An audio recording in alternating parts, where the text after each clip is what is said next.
SuperTalk Mississippi media production. Are you tired of dents and scratches ruining the look of your car? Look no further than Porter's Body Shop in Brookhaven. Call us at 601-833-1861 or visit us online at portersbodyshopms.com. Oh, yeah. Good morning, Mississippi. Everything gonna be all right this morning. Mornings with Richard Cross. Oh, yeah. Here on SuperTalk Mississippi. Woo!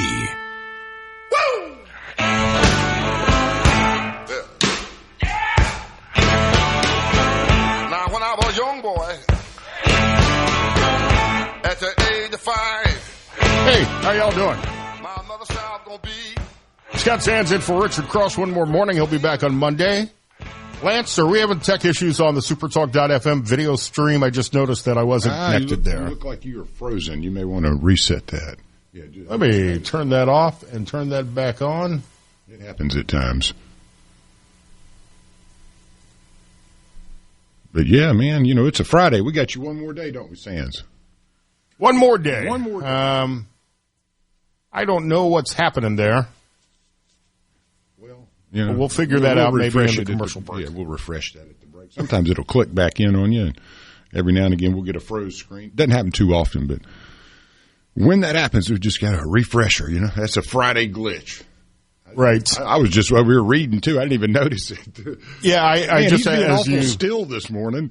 As you started the song, I looked over at my other screen and realized I don't see the commercial break logo there. We may have a problem, but it seems like I'm connected everywhere else, so I'm not sure if it's the internet on my end.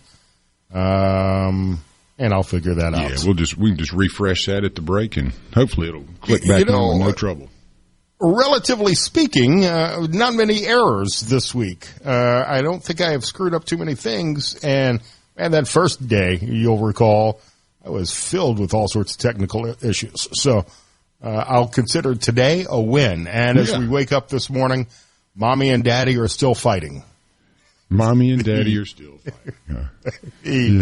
The most high-stakes bromance ever may be over, at least for now, as yesterday, this was all over X and Truth Social and the news. Elon Musk and President Trump turned on each other big time. It all started when Elon criticized the big, beautiful bill, calling it a disgusting abomination. We talked about that yesterday, and he rightfully says it will explode the deficit. He also suggested people call their reps in Washington and demand they kill the bill. Trump's first response, fairly measured, surprisingly perhaps for Donald Trump. He said in the White House in the Oval Office, Elon and I had a great relationship. I don't know if we will anymore. I was surprised. And Elon escalated, followed by an escalation by Donald Trump. And finally, Elon Musk dropped the really big truth bomb, as he said on X. Trump is in the Epstein files. That's the real reason they have not been made public. Have a nice day, DJT. And he added, mark this post for the future. The truth will come out. And that's what sent MAGA world into overdrive with Elon Musk essentially accusing Donald Trump of being a pedophile. But at this point, I can tell you this. If Donald Trump was in the Epstein files, they would have been released either before the 2016 election or during the 2024 election. That information would not have been withheld by the Democrats. If they knew anything, if there was any damning evidence in the Epstein files, you can be sure that would have already been weaponized against Donald Trump. I don't want to spend a lot of time on this story yet. We will talk about it throughout the morning, and I've got all sorts of thoughts on this. What I really wanted to do, a couple of things yesterday, I tried to find a couple of girls who would read the tweets back and forth between Donald Trump and Elon Musk as a Valley girl. Man. So I may send them to you, Lance, and you and I can recreate the feud. Yes, we can go back and forth on it. Because it gets kind of petty. And I will be honest, I think Donald Trump has responded in a very measured way because we have seen him attack his enemies. If you punch at the big guy, he's going to punch back twice as hard. So I think maybe today there's a scheduled call between Elon and Donald Trump. Hopefully they will be able to work things out. Elon's right about the spending, but he's wrong about how to go about making those changes with his lack of understanding of how politics work. And I'm not happy about a lot of things in the big, beautiful bill by any means. It doesn't go far enough to cut spending. I'm not crazy about having an unlimited debt ceiling, but it's something that's generally automatic either, and by raising it as much as this does, it eliminates that 90-day fight every 90 days, which threatens to shut down the government, to raise the debt ceiling, which happens anyway because you can't not raise the debt ceiling. What we need to do when the appropriation bills come due after the big, beautiful bill is passed, which has a lot of great aspects to it, after that's done, send a larger rescission package to claw back some of the spending that's already been approved and pass new appropriations bills that will reduce spending. And that's the way D.C. and Congress work, but it also relies on the members of Congress to, do their job, which they have not been doing very well lately. So I'll spend some time later this hour and throughout the morning talking about that. Gregg Harper will join me next hour, former congressman from Mississippi's 3rd. And I'm very excited about this. After 8 o'clock today, Philip Mantle is on the show. He's an author, a publisher of Beyond Reasonable Doubt.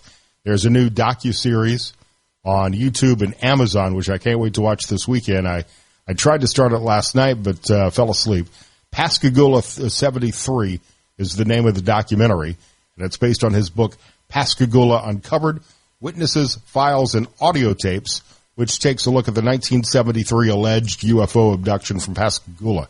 So we'll get into aliens and UFOs a little bit next hour. I don't know how much of the paranormal world I believe in. I'm not anti-paranormal. I'm not anti-UFO, anti-alien. I'm not a complete skeptic, but I think there would be more evidence. Did we talk about this on the air yesterday, the Bigfoot in Michigan? Or did you and I talk about that off the air? I think that may have been off the air, yeah, briefly.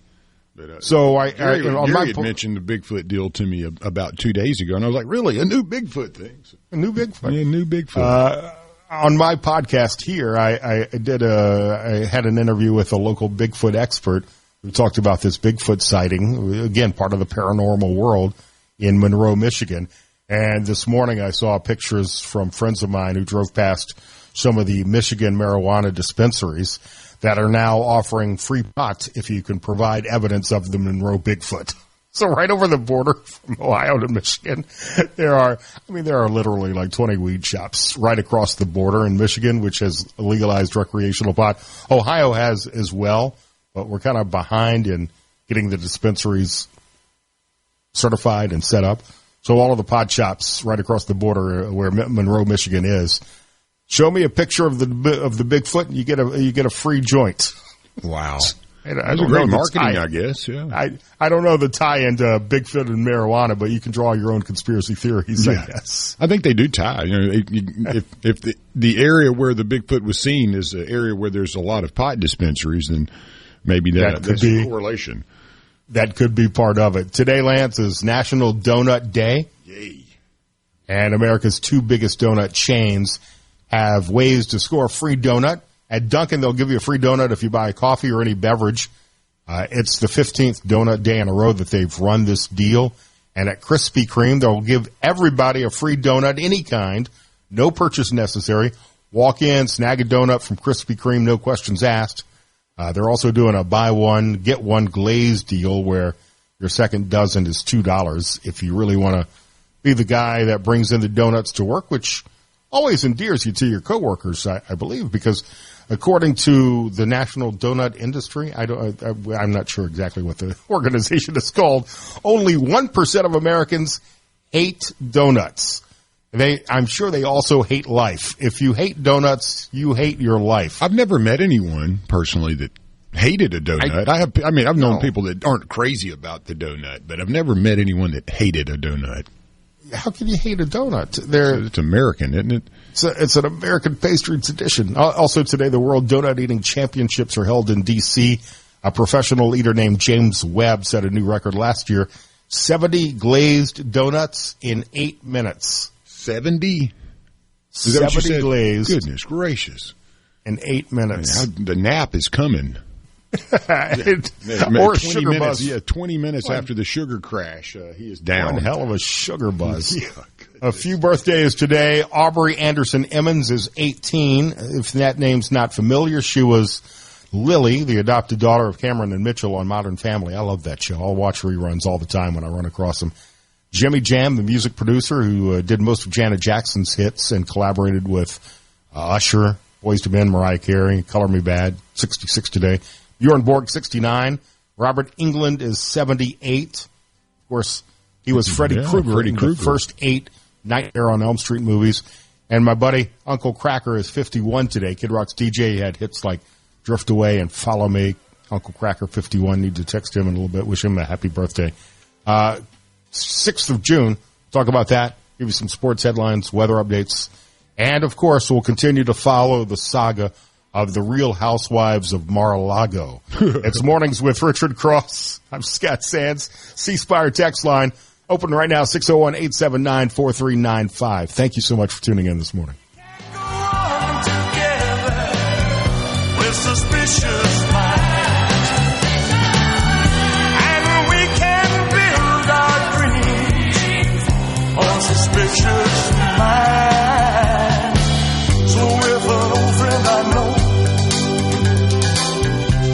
Say hello. From the Venable Glass.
Hey, how's it going, man? The news you need. Every 10, 15 minutes, there's something. The talk you love. They really talk about the things that matter. I'm into all that stuff. Mornings with Richard Cross. Super Talk, Mississippi. We're going up.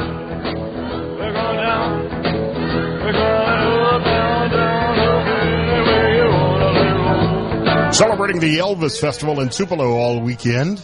Scott Sands, Mornings with Richard Cross. Everywhere on supertalk.fm, and you can find me on X at Scott Sands Media. Yesterday may have been my favorite day on that app since the first Sharknado.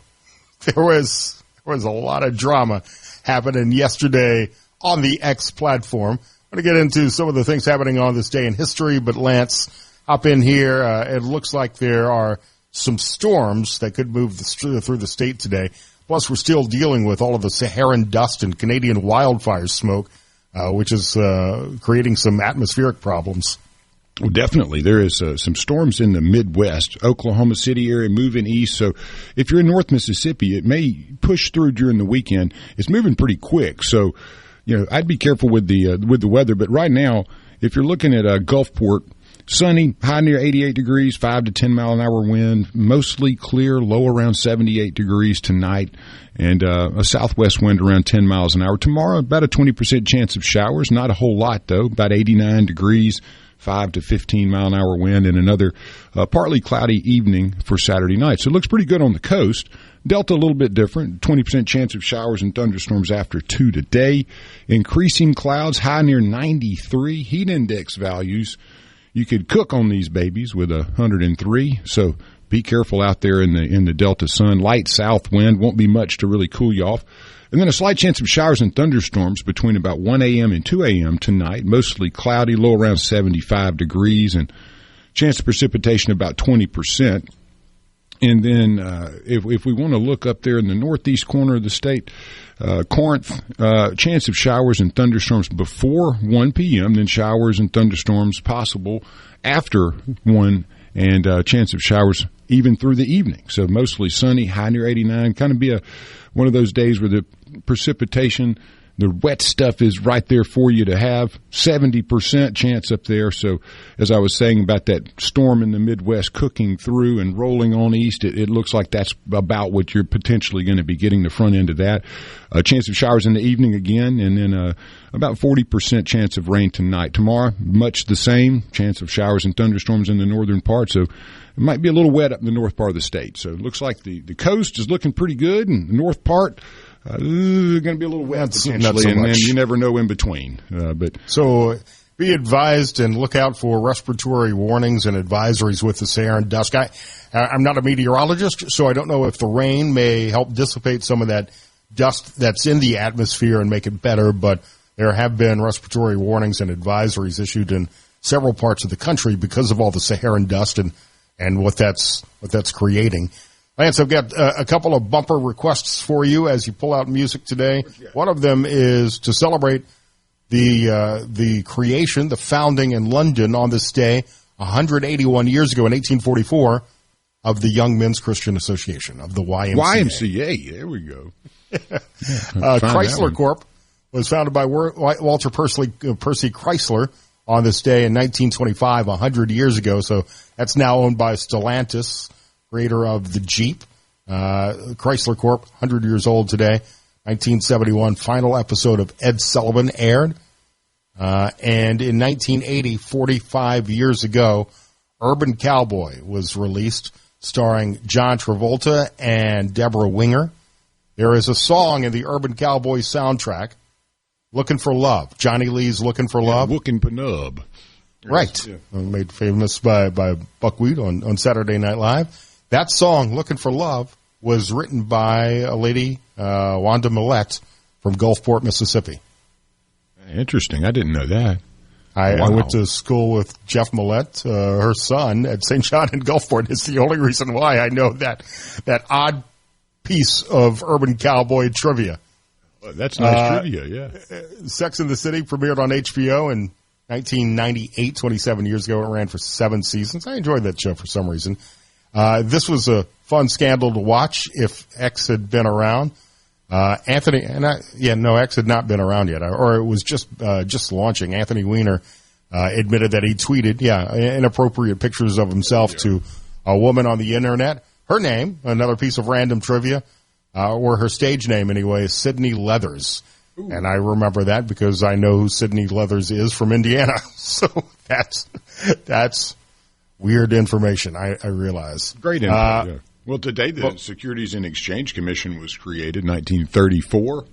Big day, for the securities industry. Now you have the regulatory body, a couple other things. I mean, I don't know if you are a big fan of tennis, but Swedish tennis player Bjorn Borg is considered one of the greatest sports competitors. He was born on this day in 1956. Were you a Borg fan, Bjorn Borg? I thought no, I don't know anything about tennis. I know less about tennis than I do about baseball. Yeah, the Yvonne Lendl and Jimmy Connors and all that era, the era of tennis, which was a lot of fun. McEnroe, he was the guy that was just something to watch. And like you said, Sex in the City was a big deal, but American Pharoah won the Belmont Stakes, becoming the first thoroughbred in more than 35 years to capture the horse racing Triple Crown. That was in 2015. Seems like forever ago. It does. I remember that. Is the Belmont this weekend? It must be this weekend. I'm thinking it's this weekend, yeah, I do. I'm not 100% sure on that. I do not have my horse racing pulled up. No, but, I don't know why you would, but it must be this weekend. It's about that time. And I think the most important thing to remember today, as we look back on this day in history, is 81 years ago, 1944, our Allied forces stormed the beaches of Normandy, France. It was D-Day. And if you have not seen Band of Brothers on the HBO, I don't know where it's streaming now. What a great way to honor the legacy of some of the. I got a list from someone on the C Spire text line of the heroes from Mississippi that have a date of death of the 6th of June, 1944. It comes from the American Battle Monuments Commission and the National Archives. Some of the names, these are last names in their county. Beasley from Wilkinson County, Bowman from Clark County, Duke from Tallahatchie County, Hawkins from Lafayette County, Henson from Clark County, Sandifer from Hines County, Thurmond from Tippah County, and Tubbs from Tunica County. Some of the great Mississippi heroes who sacrificed their lives for our freedom on D-Day, 1944, 81 years ago. Secretary of Defense Pete Hegseth is there now. I was waking up this morning. There were ceremonies on the beaches of Normandy honoring those heroes. Yesterday, the Chancellor of Germany was in the Oval Office with President Trump. Did you see that exchange? I did not, no. So I didn't hear how it began, but the German Chancellor happened to, I guess, mention D-Day and the 6th of June and Donald Trump's quip. And I know he was trying to make a joke. Maybe he was trying to troll the German Chancellor and remind him, Europe would look different were it not for the United States. But Donald Trump turned to the German Chancellor and said, "That wasn't a very good day for you." Goodness.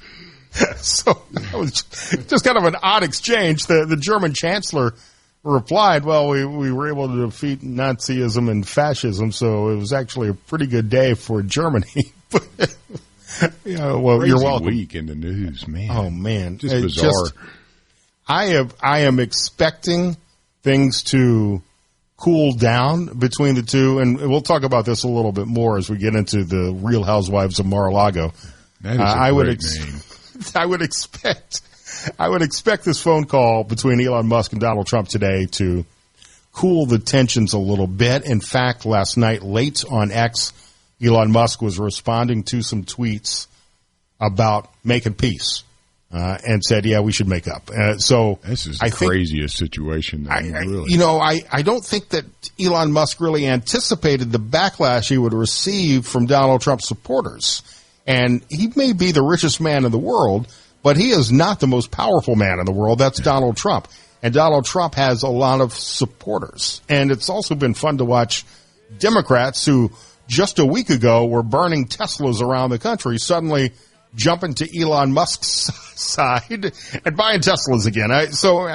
Many people think that this was all staged. I'm not one of those conspiracy guys, but it may just work out well that way because now you've got Democrats supporting Tesla, wanting to cut the budget, and wanting to release the Epstein files. So it's not 5D chess, as some people have said. It's just two very powerful men going at it on Twitter. So more on that in a minute.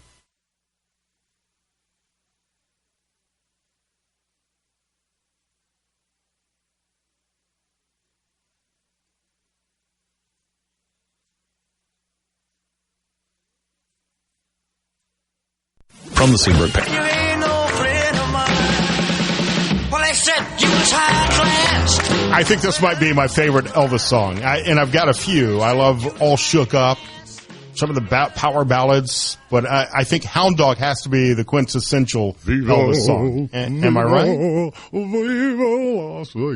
Return to Sender. Return to But Sender. Hound Dog, it's got to be it's got to be the one. It's got to be the one. I love it. Suspicious Minds. Suspicious Minds. Oh, there's so many good ones. And I'm going to play. But if you were to rank them, Hound Dog at the top, I believe, in my opinion. Jailhouse Rock's a good one. Hound Dog. Jailhouse Rock. Yeah, there's some really good ones that he pumped out there.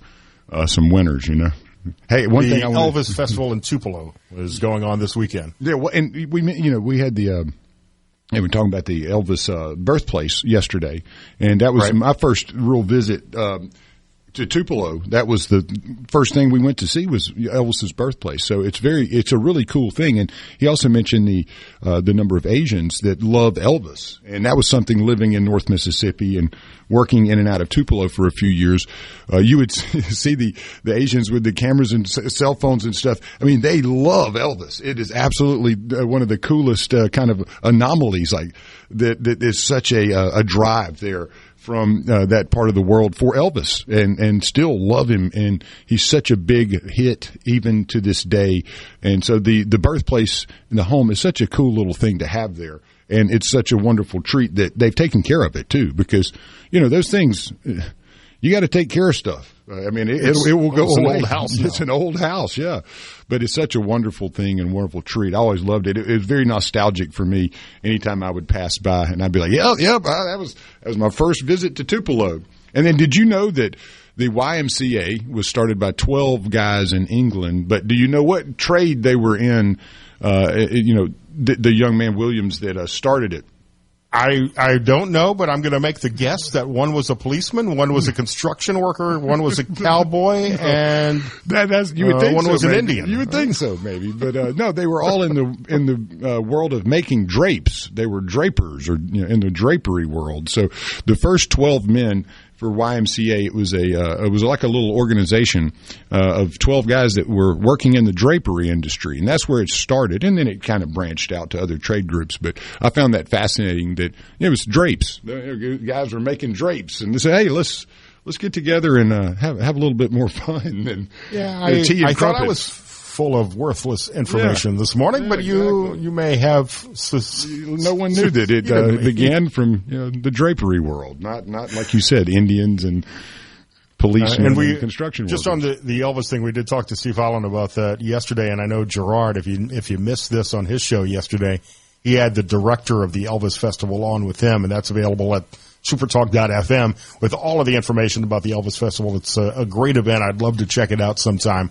But you can hear more about that from Gerard's show yesterday.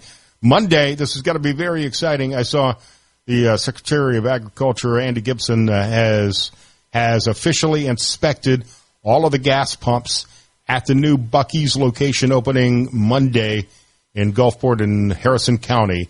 There are 120 gas pumps at this Buc-ee's location. Wow. How many? 120? 120 and I'd hate to be the guy that has to take care of all that. You go into a lot of gas stations and be like, one of them's broken, something's not working right. 120 of them, though. Goodness gracious. Look, if you go to a regular gas station and one of the pumps is out, that's like 20% of their pumps. If you go to Buc-ee's and 20% of their pumps are out, you've still got more than 100. Yeah. So just go over there. There's another one. Fine. They've got to have multiple tankers a day coming into these Buc-ee's locations, filling them up. I wonder, that is a good point. How many do you think? How many tanker trucks does it take to keep Buc-ee's running in a day? I don't know, but I mean, you got to think that it's a couple at least. I have no idea. I don't know how 10. many. I'd go with 10. Yeah. Somebody is listening who will be able to do the math for us and knows how much gas is in one of those tankers and how much is in the underground storage facilities at these locations, which if Buc-ee's were to ever shut down, imagine the environmental nightmare because you've got the underground gas tanks that you've got to remediate to do anything else with that property should the Buc-ee's go under. Not that we're wishing that, but I hear so many great things about people who have stopped at Buc-ee's with the cleanest restrooms anywhere. Some of their brisket and other snacks you can get at Buc-ee's. I saw in the Sun Herald this morning, they are actually expecting more people to visit the Buc-ee's location on opening day than Yellowstone National Park. Really? That's an odd way to look at the numbers, but it's going to be a huge boost for the economy. Bigger than Yellowstone? Golly. Bigger than Yellowstone.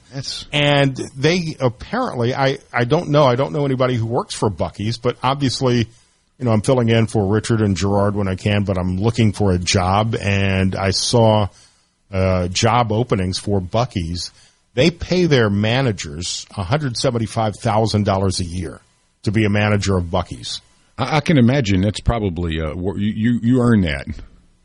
Yeah, I mean, given what I've seen, I've only been by a few of them, but it looks like the busiest place on the planet. To me, I don't know. I might be missing something, but I don't know. Let's hope they operate as efficiently as a Chick-fil-A. Yeah, I did do a Chick-fil-A this week, and it was money. I mean, it was in and out of there, cars everywhere. They do it the best. Yeah, it's like a racetrack. They've got it figured out. I don't know if there were any big sports stories. The NBA Finals started last night. The Indiana Pacers came from behind to take Game 1. This, I think, was the big story. Aaron Rodgers is headed to Pittsburgh. Ooh. Aaron has agreed to terms with the Steelers and is expected to join the team for mandatory minicamp next week. He'll reportedly sign a deal for 1 season and will start. Aaron Rodgers is 42 this season. Just last week, Terry Bradshaw made his feelings about Rodgers known. He said, "That's a joke. That is, just to me, a joke. What are you going to do? Bring him in for 1 year? Are you kidding me? This guy needs to stay in California. Go somewhere and chew on bark and whisper to the gods out there." Goodness, that's coming off the top rope there. Rodgers is kind of a strange guy. I'm curious how the fit will be in Pittsburgh for a season. That kind of stuff always seems to, it's just odd, that 1 year deal. Well, and I don't know what their alternative is. The Steelers don't really have anybody else that could step in and lead the team that I've seen yet. It's going to be fun, interesting to watch Aaron Rodgers with Pittsburgh. Just like the quarterback battle with the Browns, where they have like 19 quarterbacks in the quarterback room will be. And the Saints. I mean, do the Saints know who their starting quarterback is going to be this season? I mean, I don't. They may have a good idea, but they definitely, with Carr stepping back, we'll see who gets the nod there, because they were pretty brutal. And Rodgers, he got hurt in the first game last year with the Jets. So, I mean, how do you really – I'm not saying that that's going to happen again, but counting on a 42-year-old quarterback to get through a grueling season, if that's your only guy, that's roulette right there, man. It's like the risk of Joe Flacco playing for the Browns and when Joe Flacco went to the Colts for a year. But maybe, and Aaron Rodgers doesn't strike me as the type of guy who would be a good mentor to whoever will take his job, but he would be a great quarterback to learn from. I just don't see him being open to being a mentor and a good teammate. And maybe I'm wrong about that impression of Aaron Rodgers. You know, he sat behind Brett Favre, and Brett didn't want anybody to take his job. He kept playing after he left the Packers. So I think that's kind of the same attitude Aaron Rodgers would take is, hey, this is my job. You want to learn? You got to earn it.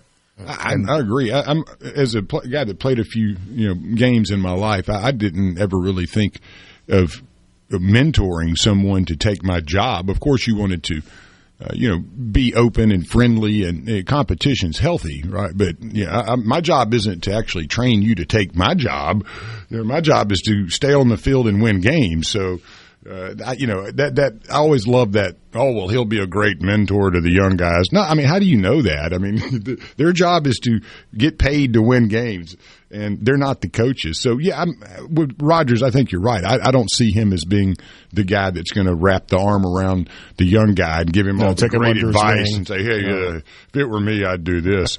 But, hey, maybe I'm wrong. There have been some good quarterbacks that have some done of them have done that. But Aaron Rodgers doesn't strike me as the guy to do that. And I saw a lot of images. I saw Brian Haydad tweet out a bunch of stuff last night.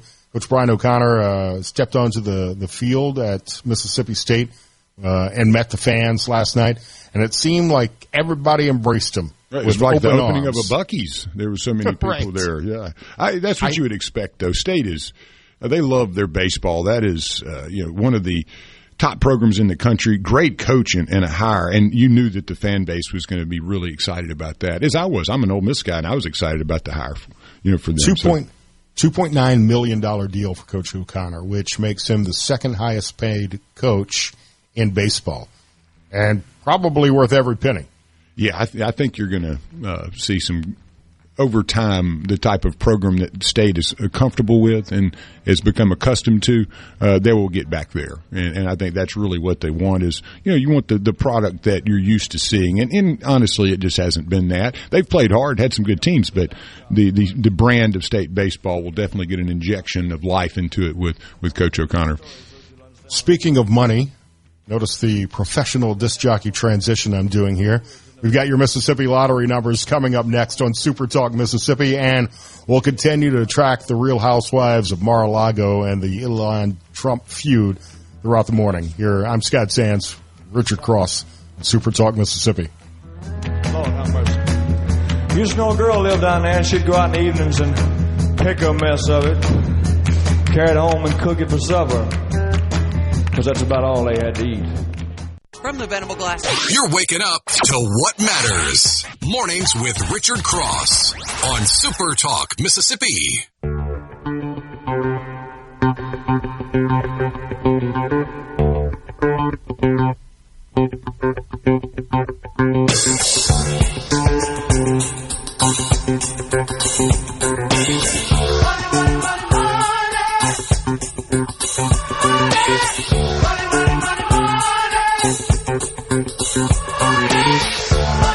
Mississippi lottery numbers for last night and looking ahead towards this weekend.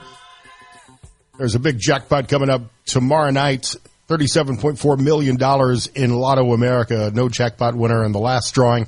Cash value, $16.75 million. The numbers from Wednesday, 1, 6, 26, 41, 51, Starball 8, and the bonus multiplier was 2. Again, that drawing for $37.4 million tomorrow night, as the Powerball also had no winner Wednesday. Those numbers were 5, 17, 23, 35, 45, Powerball 24, and the multiplier was 10. Tomorrow night's drawing in the Powerball, $44 million. Cash value about $19.7 million. And some double play numbers also from Wednesday night, 13, 33, 35, 36, 56, Powerball 2. So big drawings tomorrow night in Lotto America and the Powerball. Got a big one tonight with Mega Millions, $223 million. There's no jackpot winner yet on the last drawing, which was Tuesday. Those numbers, 16, 24, 29, 36, and 45 with a Mega Ball of 13. That $223 million, a round down to $99.4 million in winnings. And also with the Mississippi Match 5, it was reset off to the big win to $50,000, up to $52,000 in numbers from the Thursday drawing, 1, 6, 13, 24, and 25. Mississippi Lottery is all shook up. We're at the Elvis Festival this weekend, today, tomorrow in Tupelo. You can take a spin on the promo prize board for a chance to win fun lottery swag. And while you're there at the Elvis Festival, purchase some of the fan-favorite scratch-off tickets, including the Rockin' Elvis ticket and the ultra-popular Pink Panther Diamond Tripler. All you need to do is stop by the Mississippi Lottery booth in Tupelo at the Elvis Festival. And another race is won. Yesterday's NASCAR Powerball playoff drawing saw 3 players from Lumberton, Bay Springs, and Forest each win $2,500 and a chance to compete in the National NASCAR Powerball playoff for $1 million. 2 more drawings are left, one on June 19th. 3 more winners will take home $2,000 cash. To get an entry form, sign up to be a lottery insider at mslottery.com/insider. And all this week we've been telling you about the brand new June games with the Mississippi Lottery. 3 new scratch-off games. The $1 Double Doubler. It's a fast, fun game where matching 3 prize amounts could win you up to $5,000. And don't forget to scratch off the prize level area. You might even double or quadruple your prize. That's new game number 1. Second one is the $5 Gold Rush. Reveal an axe to win instantly. A gold bar stack to multiply your prize by 5. Or hit the bonus spot with a money stack for an extra instant win. $100,000 top prize in the $5 Gold Rush. And if you want to really play big, the $500,000 Extreme Cash $20 game offers up to $500,000 in top prizes, plus prize multipliers, instant cash symbols, and 5 bonus spots to boost your chances. And if you hold on to those non-winning tickets, you should, because you can enter them into the Mississippi Lottery second chance drawing for another shot at the game's top prizes once the game ends. All of the information on those new June games, $1 Double Doubler, $5 Gold Rush, and $500,000 Extreme Cash, all at mslottery.com. Well, that was a lot of info there, man. You nailed that. I'm impressed on a Friday. No twists and turns there. Got a bunch of winners to cover today, though. Match 5, all that. But Cash Pop winners, players from Meridian and Wesson each $800 in winnings. You had players from Meridian, Canton, and Cedar Bluff each won $2,500 on tickets from 39 Citgo and Meridian, Farm Haven Express in Canton, and the Sea Martin in West Point. A Newton woman won $4,300 using 3 tickets from Fleetway and Flowwood. And finally, an Olive Branch woman, $13,100 on 3 tickets from Murphy Oil and Olive Branch. Those are your Cash Pop winners. Lots of winners. In the Cash 4, players from Clinton and McGee each won $1,200 on tickets. A Shannon man won $2,500. And a Columbia player won $2,600 on a ticket from Fleetway in Columbia. Mississippi Match 5 winners, players from Jackson, Grenada, and Hattiesburg each won $800 on tickets there. And the 20X money winner, $5 ticket, Stonewall Man won a top prize of $100,000 on a ticket from Dandy Dan's in Hattiesburg. That's a great day right there. You had a $10, $200,000 fortune winner, a Salis Man, $1,000 on a ticket from Fleetway 161 in Crystal Springs. Then we had a couple more here. The $20 200-time Cash Blitz winners, an Ecru Man won $1,000 on a ticket from JB's One Stop in Pontotoc, and a Gaucher Man, $2,000 in winnings on a ticket from Singing Grocery in Gaucher. All of the information at mslottery.com. The new games for June are out. And, of course, stop by if you're at the Elvis Festival and spin the wheel. Have some fun with the Mississippi Lottery at the Elvis Festival in Tupelo, which is today and tomorrow. More on the Real Housewives of Mar-a-Lago. Some thoughts on that, and I can't wait to see your comments on the C Spire text line, 601-879-4395. Fox News, Super Talk Mississippi News here at the top of the hour. This is Mornings with Richard Cross. I'm Scott Sands.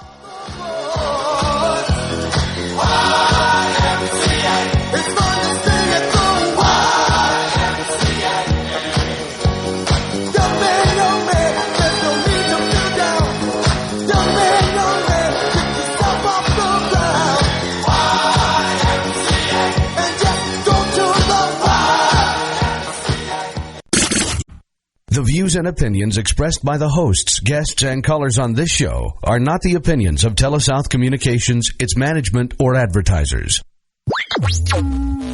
Reaching across the state and across the aisle. Mornings with Richard Cross on Super Talk, Mississippi. Breaker 19, this here's a rubber duck.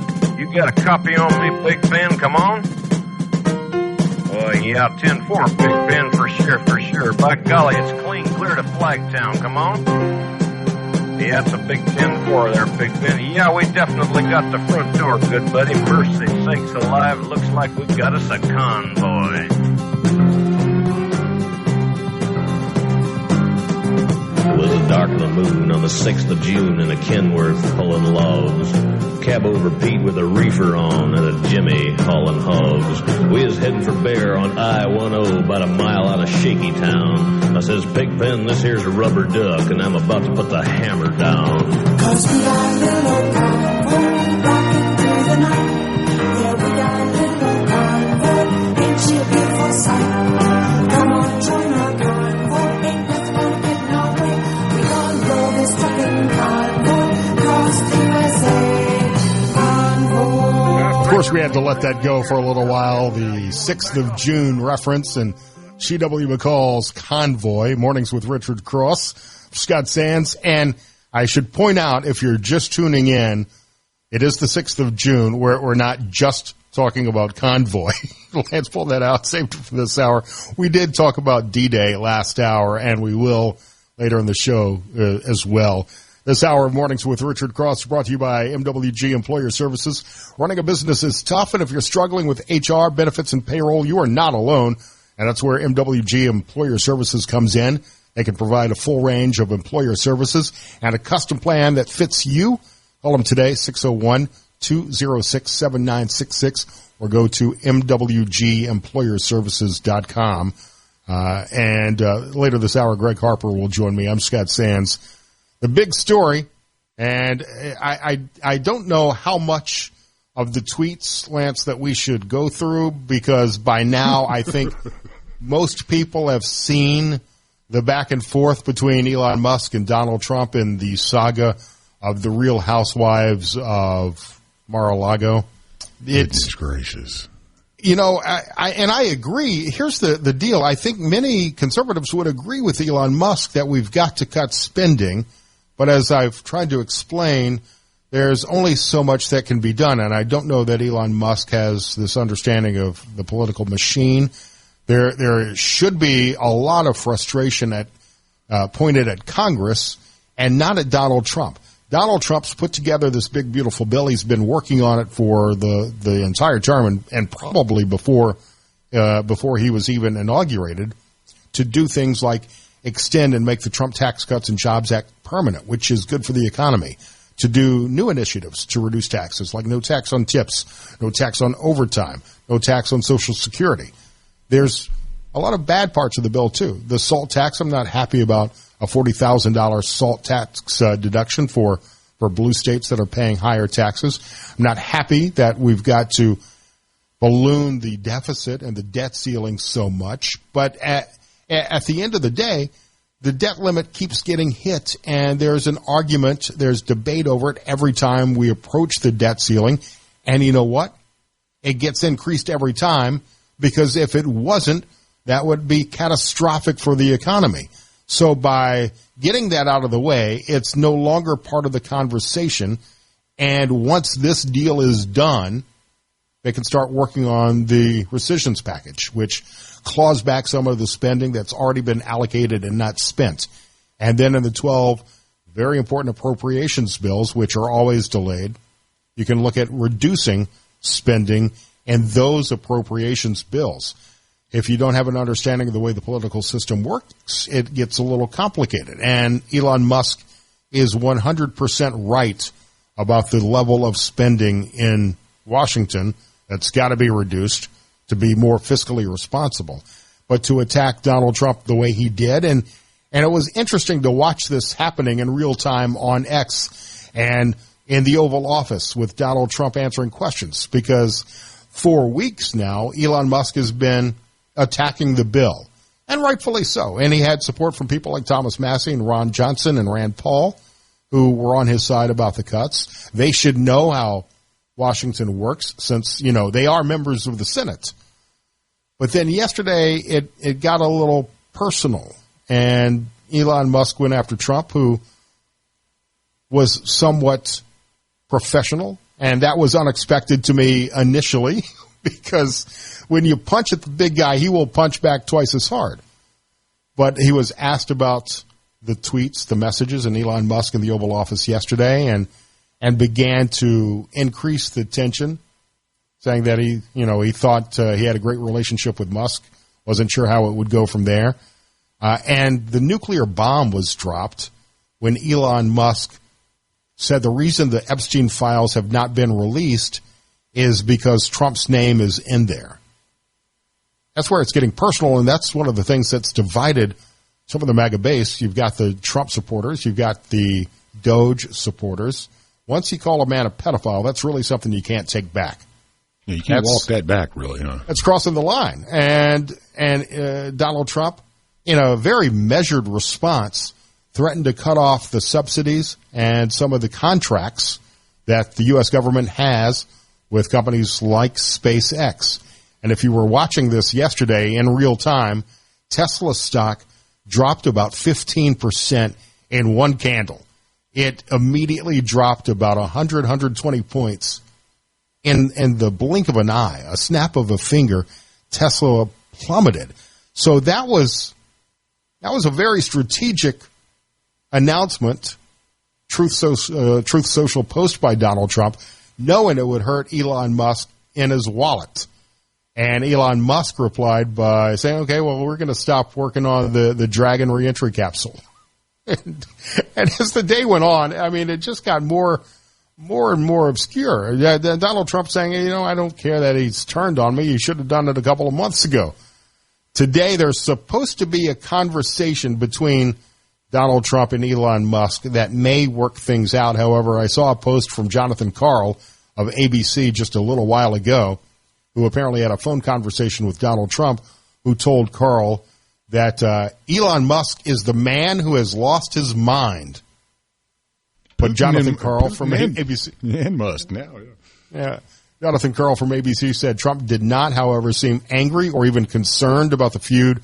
As for reports that there is going to be a phone call scheduled for today, Trump told Jonathan Karl he is not particularly interested in talking to Musk, although he says Musk wants to talk with him. Yeah. Well, this one sounds nasty. I know it doesn't sound like there's going to be a whole lot of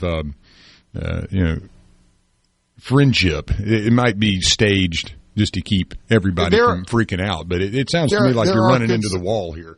Look, there was a point where I thought, well, this might be kayfabe. Donald Trump is a wrestling guy. Mm-hmm. Maybe this is all staged to help Elon Musk leave the government and build on the top. But as soon as Musk went to the Epstein files, no. At this point, they're eating the Doges, they're eating the cats. It's gotten out of hand. And we live in such a weird timeline today. I've talked about these betting apps like Kalshi and Polymarket before. On Kalshi, you could bet on who the next pope would be. I told you the story of on Polymarket, you could bet on when Jesus Christ would return. Yeah, well, you're not collecting, though, if you're right, huh? I'm looking at this right now on Polymarket. You've got, will Jesus Christ return in 2025? There is a 3% chance, according to the betting on Polymarket, 3%, a 3% chance that Jesus Christ will return in 2025. The next bet down is, will Trump apologize to Elon by Monday? There is a 2% chance that's going to happen. There is actually now a greater chance that Jesus Christ will return in 2025 than of Trump apologizing to Elon by Monday. Yeah, I don't know. It's great that there are people that have the wherewithal to put all that together, but man, I don't know how you would. I don't see Trump doing the apologizing. That's just me. No, he is not. He's not a guy to offer an apology. And look, this is breaking news. A district court judge has just ruled that Donald Trump can't insult Elon anymore. The next meme depends on a SCOTUS appeal. So that's the courts are even going to block this. President Zelensky has offered to broker a peace deal between Elon Musk and Donald Trump. That's where we are. I was hoping you were going to say Putin. That make it just more bizarre. Putin and Zelensky are going to be the mediators between Donald Trump. Both of these men are used to running their own companies, and Elon Musk is used to getting his way, and that, I think, is an ego problem that Donald Trump also suffers from. But Elon Musk, while he may be the richest man in the world, is not the most powerful man in the world and is not going to come out on the winning side of this argument, though he certainly wields a lot of power. And I think the Republican Party is risking a lot. I don't know that he would jump to support a bunch of Democrats in the midterms, but there is that danger. And money doesn't win elections. If it did, Kamala Harris would be president right now. But it would be nice to keep Elon Musk on your side and find some ways to patch this up. We'll continue to talk about it throughout the morning. This is going to be the buzz of the day, and if you're not on X, find me at Scott Sands Media. I'm sharing some of these thoughts there, too. Gregg Harper joins us in studio next. From the Venable Glass Traffic Cross. Let's get the show going. Super Talk, Mississippi.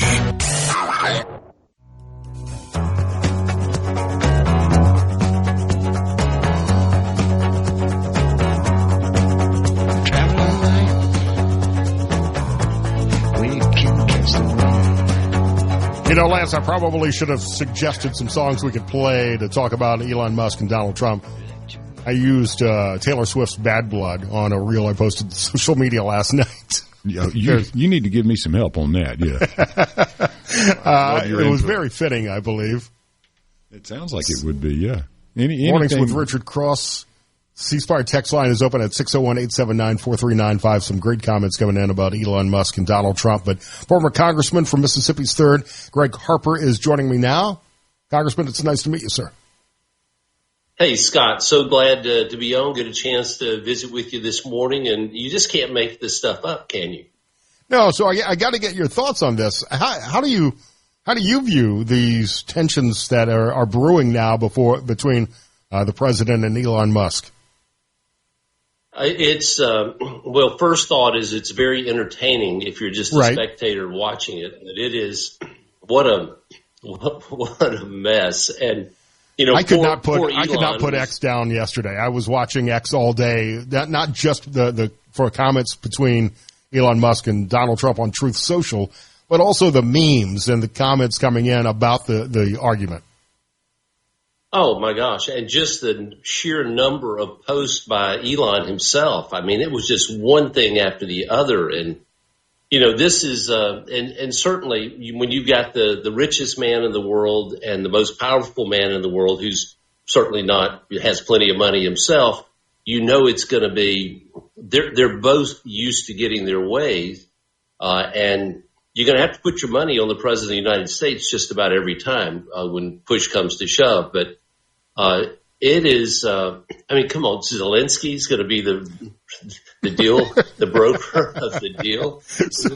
Just remember, it wasn't that long ago. You remember, Scott, it wasn't long ago where Zelensky gets run out of the Oval Office.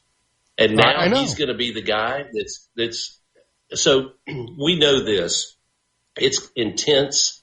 Obviously, last night, you saw Elon kind of threw a little soft landing out there and agreed that it was true, that it was good, that they might try to work this out. So that's the first positive.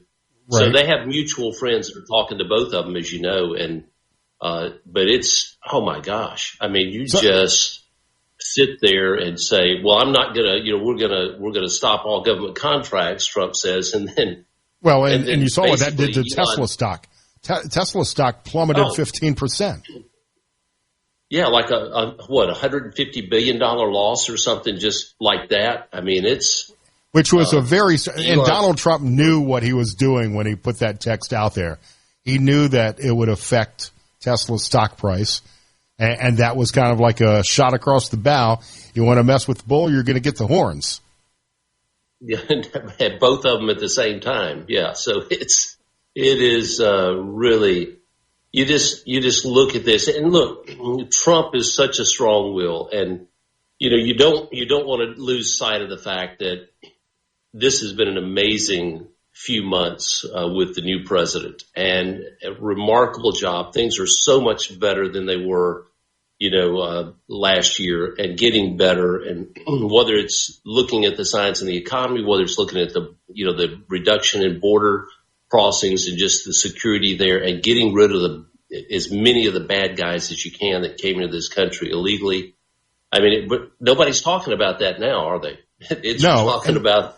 This story has sucked all the oxygen out of the room, and there are people who believe this was strategic, that Donald Trump is playing 3D, 4D, 5D chess, because now you've got Democrats calling for the release of the Epstein files and calling for cuts to the budget. So I would have said, maybe this may be coordinated until Elon Musk dropped the Epstein file reference about Donald Trump. Then I think it really became personal. And what's fascinating about this too is these are two men, and remarkable for Donald Trump at his age. These are two men who understand the power of social media, and they're both experts on Twitter, on X, on Truth Social. Obviously, Elon Musk owns X. Will be interesting to see if we learn any of Trump's positive comments have been throttled back or shadow banned. But within the MAGA world, now you've got a splinter group of people who are supporting Elon Musk, people who are supporting Donald Trump. Alex Jones is apparently shifting away from Trump towards Elon. I don't know who's going to get custody of Cat Turd over this, but it's all fascinating to see play out in real time. And we've had these kind of political spats between powerful people since the founding of our country, but to see it played out in real time on social media is amazing to watch. Yeah, usually you're reading about it in a paper that's 3 days old, and it's not the full story. Now you're living it. You're like actually in the living room and participating, you, Scott, and able to comment in real time. For example, in real time, the comment that Donald Trump made on Truth Social, maybe we should cancel the SpaceX contracts, and Elon Musk replied by saying, okay, if you want to do that, we're going to start decommissioning the Dragon capsule. And then some guy from Alaska said, hey, take a step back and think about this for a moment. And Elon Musk responded, you're right, we're not going to decommission the Dragon. And that guy from Alaska on X has literally like 200 followers. So nobody in a faraway state influencing this this domestic and foreign policy relationship between Elon Musk and Donald Trump. It's what kind of timeline are we living in? Yeah, and to think that the richest man in the world is listening to a guy in Alaska that just a few folks actually know who he might be, and adjust his opinion. And so, but just look at this too, Scott. This began because Elon did all this work trying to reduce the budget, the spending, finding a lot of the waste, fraud, and abuse. And then when the final thing gets done on the bill, it's not really reducing the deficit. And so he goes nuts on that. But he's done a lot of great work, pointed out a bunch of great things.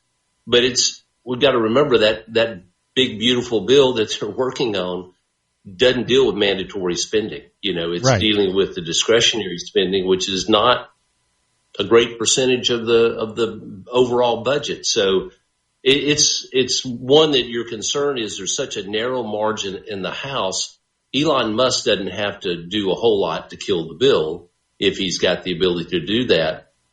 Keep in mind, though, he gave a lot of money to the Wisconsin Supreme Court race and lost. So that race. It's not so always about money. If it were solely about money, Kamala Harris would have won the presidency. Donald Trump, for Elon Musk to say that he delivered the election for Donald Trump is just plain wrong and egotistical. Donald Trump won the election because we wanted his policies. We wanted his policies to improve the economy, to secure the border, to strengthen our military and defense, and to increase our standing in the world. Elon Musk played a role in his election for sure, but didn't deliver the presidency to Donald Trump. Hey, and have a president who actually showed up for work, right? I mean, right. that's a novel approach to the presidency. We're talking to former Congressman Gregg Harper, Mornings with Richard Cross. Scott Sands. So I do want to get your input as a member of Congress, former member of Congress, about the big, beautiful bill and cutting the budget, DOGE. But what does this mean? How important will it be for the Republican Party moving forward with the midterms starting right after, July? Some of these members are going to be up for election and worried about their campaigns. The Republican Party, I think, needs to make peace with Elon Musk. He could easily throw his money behind Democrats, primary challengers to some of the supporters of the big, beautiful bill. There is that danger there. I don't know how much of a difference it makes, but it's certainly a threat. Yeah, and I don't see Elon being one who's going to, start. I'm not really concerned about that. I'm more concerned about his control of X. If he were, because that's a big deal, accessed by lots of people, all parties. If he were to start shifting on his use of that would be more damaging probably. But the bill, look, if nothing else, this bill will make the tax cuts permanent. Without it, you're going to see a massive tax increase across the country, if for no other reason. And it does a lot when it comes to making sure that the border's secure. The traditional Republican views on this are contained within it. You're never going to get everything. The House is always going to be much more aggressive than perhaps the Senate will be. We know it's not, whether it's on the SALT deduction, which could get adjusted downward in the Senate. I mean, there's lots of moving parts there. But I really do believe that at the end of the day, they'll get this through. And Trump has humbled the most powerful man in the world. He may not fully understand that yet, but I think he's gotten a glimpse of it. And the members, those that are on the fence a little bit, or may start back, they're going to get phone calls from the president. And that's a hard person to say no to, as you can tell. And so I think it's going to get through, and I'm hopeful that it will. It's important to get it done. Can you stick around for another segment? I want to continue this conversation. Love to. Thanks, Scott. Former Congressman Gregg Harper, Mornings with Richard Cross. I'm Scott Sands. You can find me on X while I have not been banned yet, at Scott Sands Media. Back with Gregg Harper next here on SuperTalk Mississippi, streaming everywhere at supertalk.fm.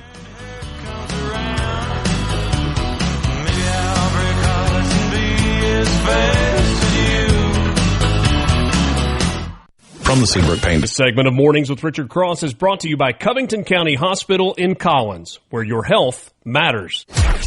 Grab another cup of coffee and start your day right. Mornings with Richard Cross here on Super Talk, Mississippi.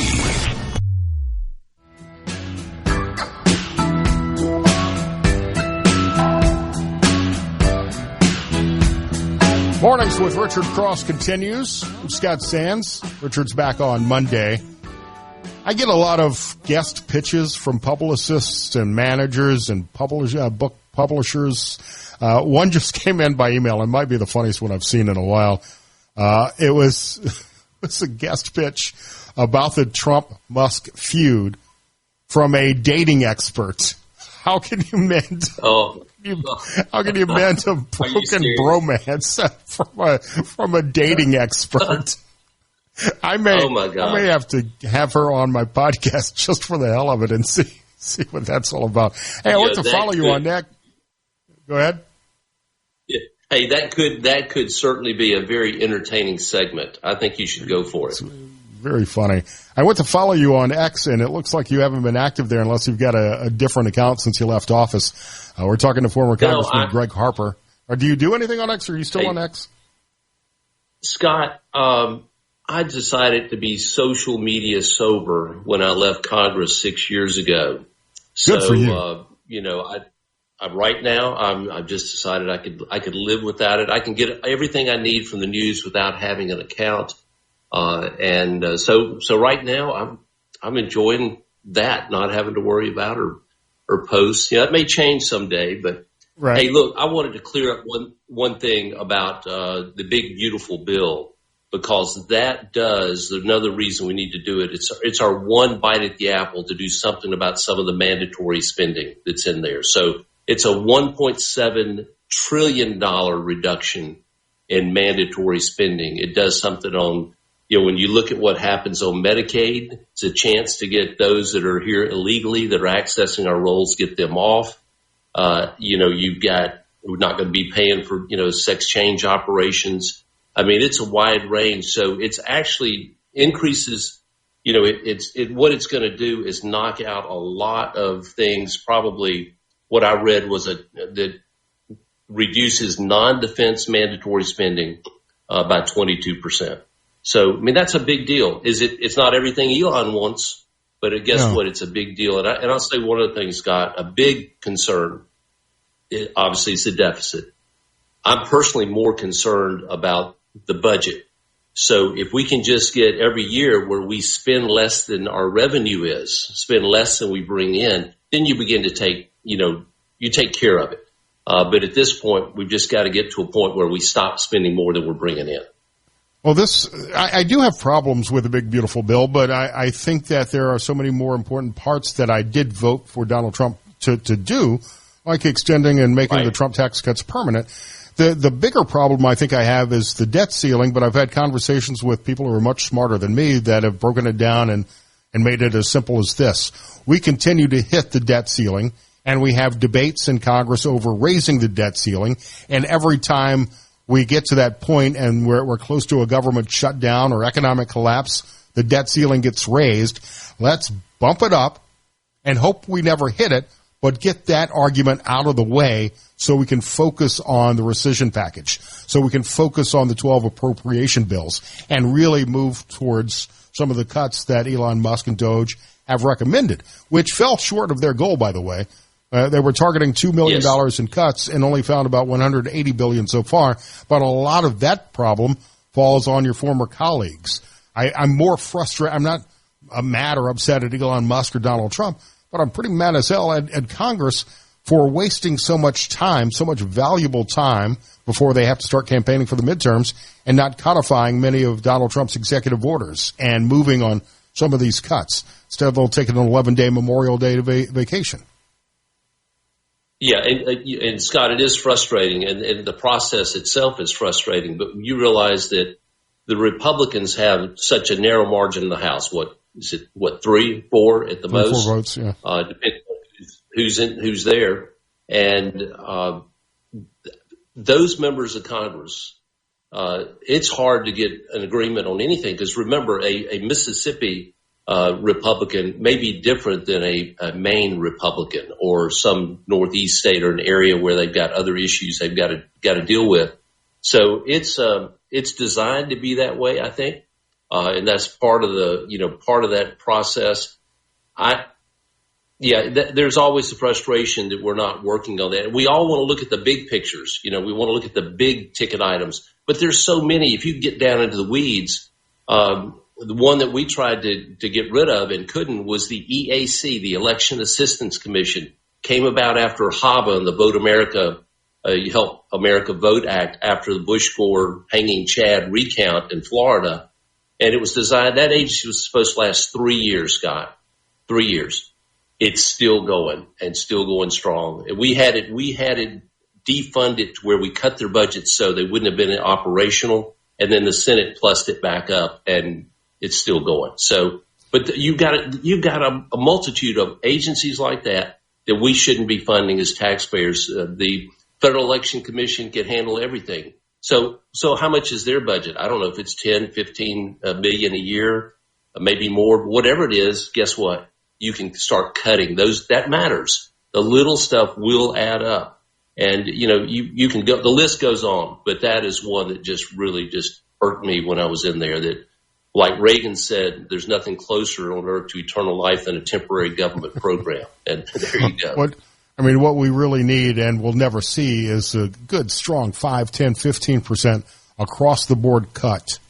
And we need Congress to actually put together a budget for the first time in more than 20, 30 years, do their job and put forth a budget, not rely on the White House.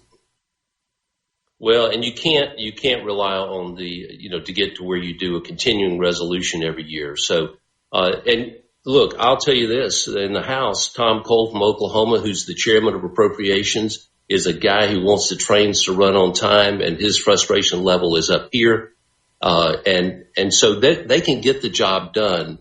And that's all you can do is you got all this happening, but let's go ahead and get all the 12 appropriations bills done for the future, and where we're not going through this uncertainty. And I agree with you on the debt ceiling. You've just got to remove that conversation from the table and work towards getting, I think, a balanced budget. And then eventually eating at the deficit and marking that down. It's out of control. Former Congressman Gregg Harper here on Mornings with Richard Cross. Let's talk about the state elections this week.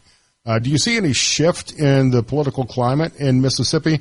I was interested watching as essentially an outsider the amount of outside money coming into the Gulfport mayoral race, and Stacey Abrams, Tim Scott all coming into that race to campaign for Republican and Democrat candidates. I think the Democrats were looking for a victory. They're trying to build a story and a momentum going into the midterms and failed there, but certainly made it closer than Hugh Keating would have liked.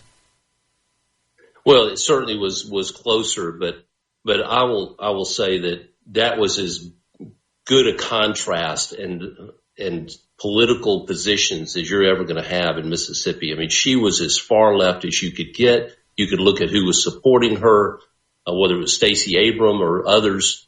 I mean, she was, I don't know if I want to say socialist, but she certainly was close to it, and her views would have not been good. And certainly Keating's a very conservative person. So that was I think, a big win. Here's one of the problems in the municipalities. People live in these cities and they wind up, loving being, and they may not like being in the city. They move out, subdivisions get established outside, and nobody ever annexes that. And it changes the demographics for a particular city, and the handwriting's on the wall in that situation. So that you can be a little more forward thinking to make sure that you're growing the city prior to elections. And I think that can have a positive impact. You represented Mississippi's 3rd. Is that what happened in Jackson? Is that why we see Jackson as such a Democrat stronghold? No, certainly over the time there's been areas where, the neighborhoods maybe were going down. We're talking of all races, would move into nicer areas. Those nicer areas a lot of times happen to be out of the city as they moved into other counties. And so I think that's a part of what you see in the growth and movement. That's a natural thing to happen. Jackson certainly has had a lot of issues, whether it's the federal takeover of the water system, but look, I think congratulations to Senator Horn. I think he'll do a much improved job as mayor, and it's one that I think people think that they can work with, and we'll see a better aspect there. But hey, Scott, if I can, this news is so overclouded. There's something else big that happened. You had 3 or 4 U.S. Supreme Court cases the other day that were unanimous decisions dealing with reverse discrimination, dealing with Mexico not being able to sue American gun manufacturers, and And also there was another one, the Catholic Charities in Wisconsin, that, the liberal Supreme Court in Wisconsin. Well, Greg, so all of those went right. We're up against a hard break here. If you want to stick around, we could do another quick segment here after this break. I don't know if you need to run or not. Yeah, look, I do have to run. I've got to be on the road. No. I apologize, but I'd love to visit again, Scott. Thank you so much. It's been great, buddy. Great points on the Supreme Court cases. It's great to meet you, and we'll definitely talk soon. I'll be here next Friday as well for Richard. Drive safe, and we'll talk soon. Former Congressman Gregg Harper. Thanks so Scott much. Sands, good to see you. And for Richard Cross on SuperTalk Mississippi and everywhere at supertalk.fm. From the Venable Glass Trade. Take a deep dive into the news and debates driving the day. All on your ride to work. Mornings with Richard Cross. Super Talk, Mississippi.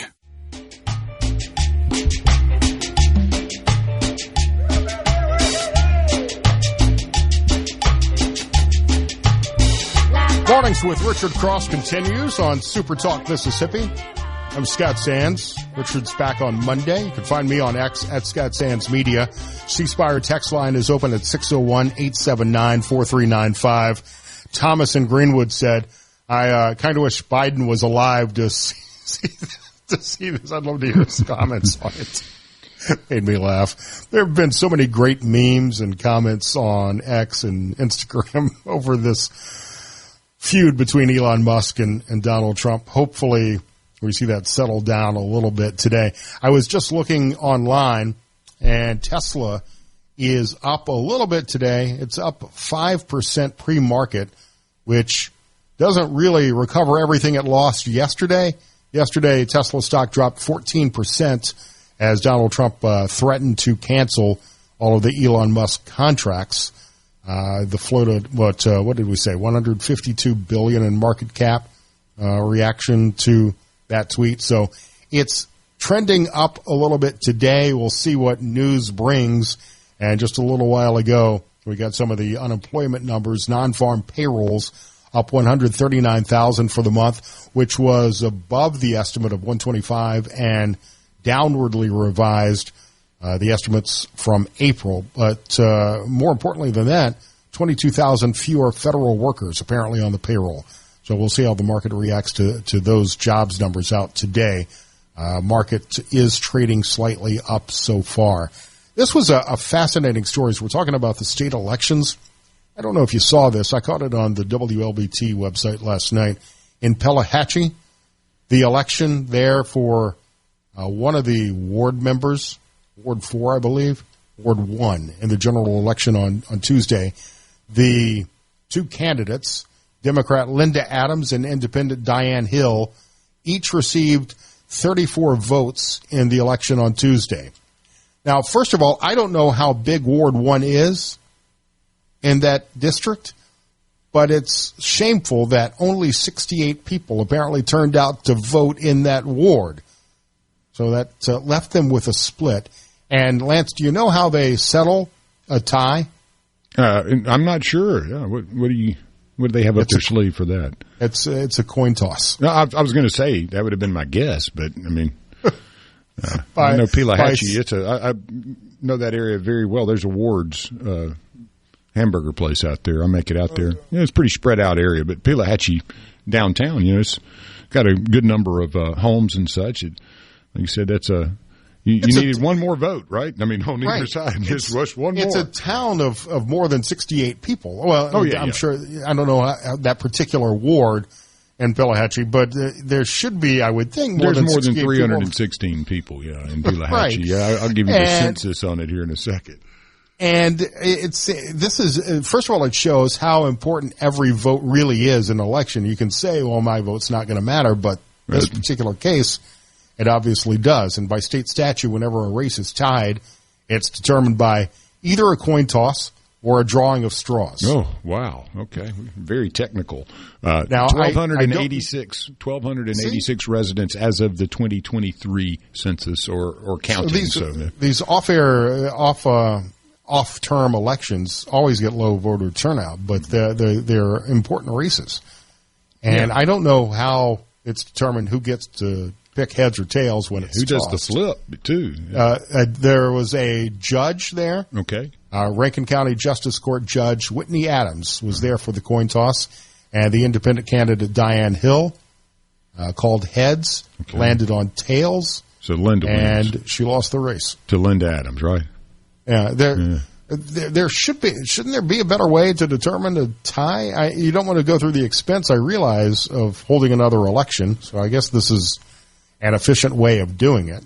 But I guess. But it seems rather random and unfair. Yeah, coin toss or a drawing of straws. I don't know. Maybe we ought to come up with a better method than that. It's just maybe thinking out of the box here. If you got 68 people, get them all in the same room. Yeah, I was going to say, you could probably call all of them.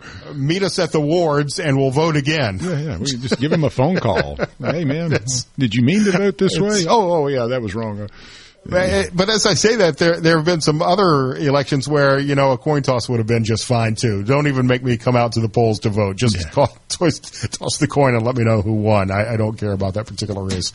We mentioned this earlier. The new Buc-ee's in Harrison County set to open on Monday with 120 pumps.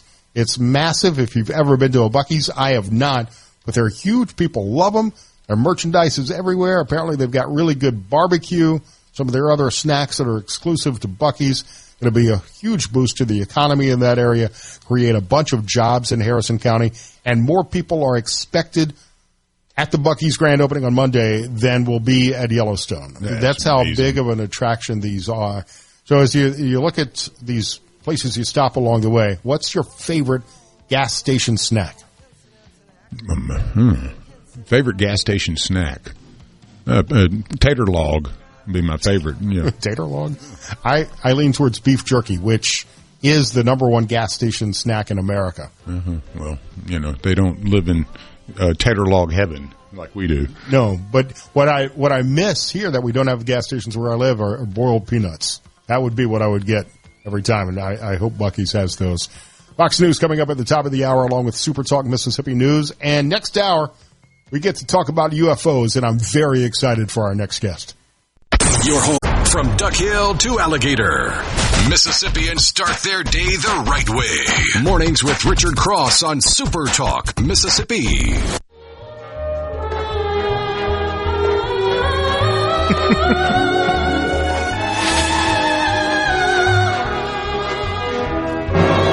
I almost suggested pulling out the X-Files theme as we get into this segment.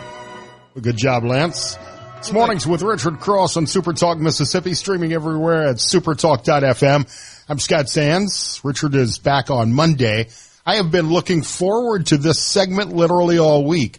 Philip Mantle is an international UFO researcher, broadcaster, lecturer, and has got a ton of books on the subject. Former director of investigations for the British UFO Research Association and a MUFON representative for England. And a new documentary is streaming now on Amazon and YouTube based on one of his books. It's called Pascagoula 73. I can't wait to start that right after this show. Philip, it's so nice to have you on. Yeah, good morning. Nice to meet you. So the Pascagoula abduction case has been called one of the most credible and well-documented UFO encounters in history. Can you walk us through? I'm sure most of us in Mississippi are familiar with the story, but for anybody who's not, walk us through what happened in Pascagoula in 73. Yeah, it was October the 11th, the night. Charles Hickson, age 42, and his colleague Calvin Parker had been working in the shipyard during the day. But one thing both gentlemen really enjoyed was fishing. So on the way home, Charlie said to Calvin, "Fancy doing some fishing tonight, son?" So they made their way down to the Pascagoula River. Calvin was driving, found a place to park, sat on an old deserted pier, like most fishermen do, sat with their rods in there, nothing much happening. And then these blue lights came from behind them. And Calvin thought, it's the police. We may be, trespassing. We're going to get arrested. So Charlie and Calvin stood up, turned around, and of course it wasn't the police. It was a large oval-shaped object with two lights on one end, descending. An opening appeared. these three bulky humanoid creatures literally floated out of this thing. Two got a hold of Charlie, one got a hold of Calvin. They took them into this thing, both into different parts. They were given an examination. They said that this machine came out of the wall and seemed to go around them as if it was scanning them in some way. And then they were deposited, back out on the pier, totally bemused, frightened out of their wits.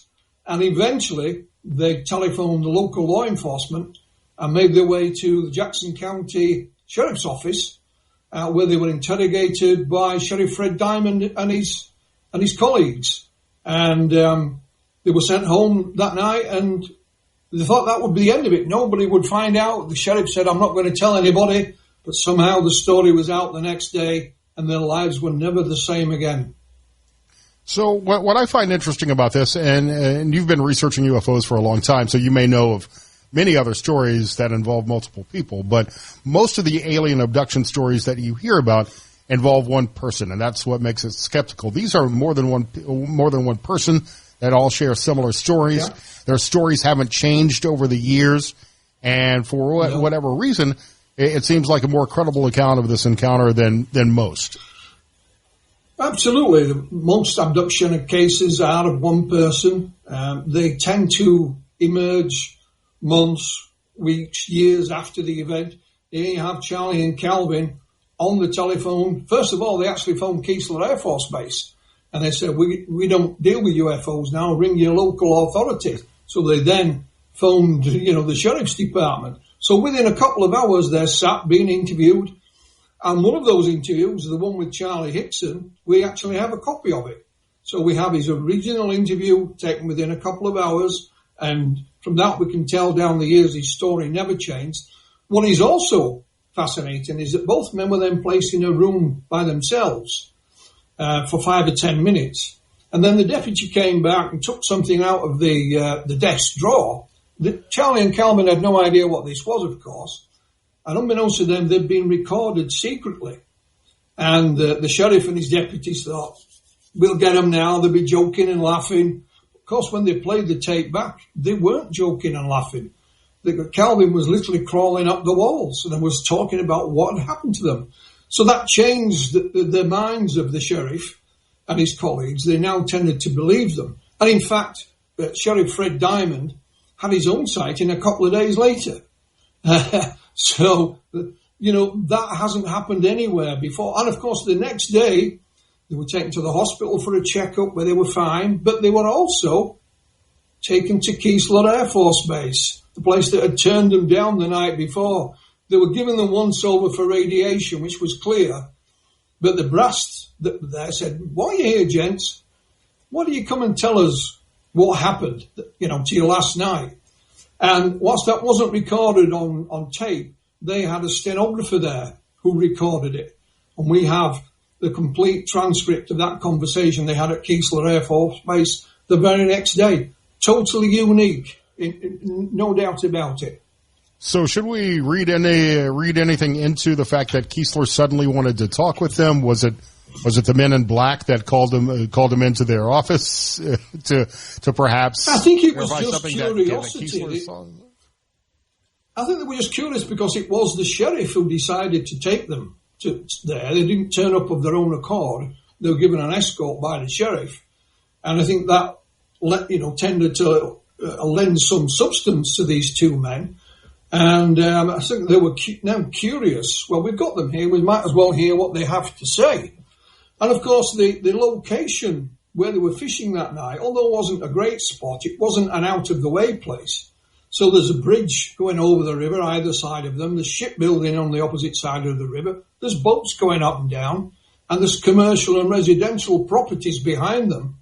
And what our investigation uncovered down the years, and is still doing so, is other witnesses in and around the area saw something very peculiar that same night. Yeah. Maria Blair, and her account from across the river is a pretty major revelation in Pascagoula 73. Yeah, well, absolutely. I mean, Maria and her husband, Jerry, were on the other side of the river that night. Mr. Blair, Jerry, he worked offshore. They used to service the oil rigs. And his boat was there to take him, but his boss hadn't turned up. So they were sat in the car waiting for him to come. And Maria said this blue thing came down the river, stopped opposite us, seemed to hover around or maybe look for something.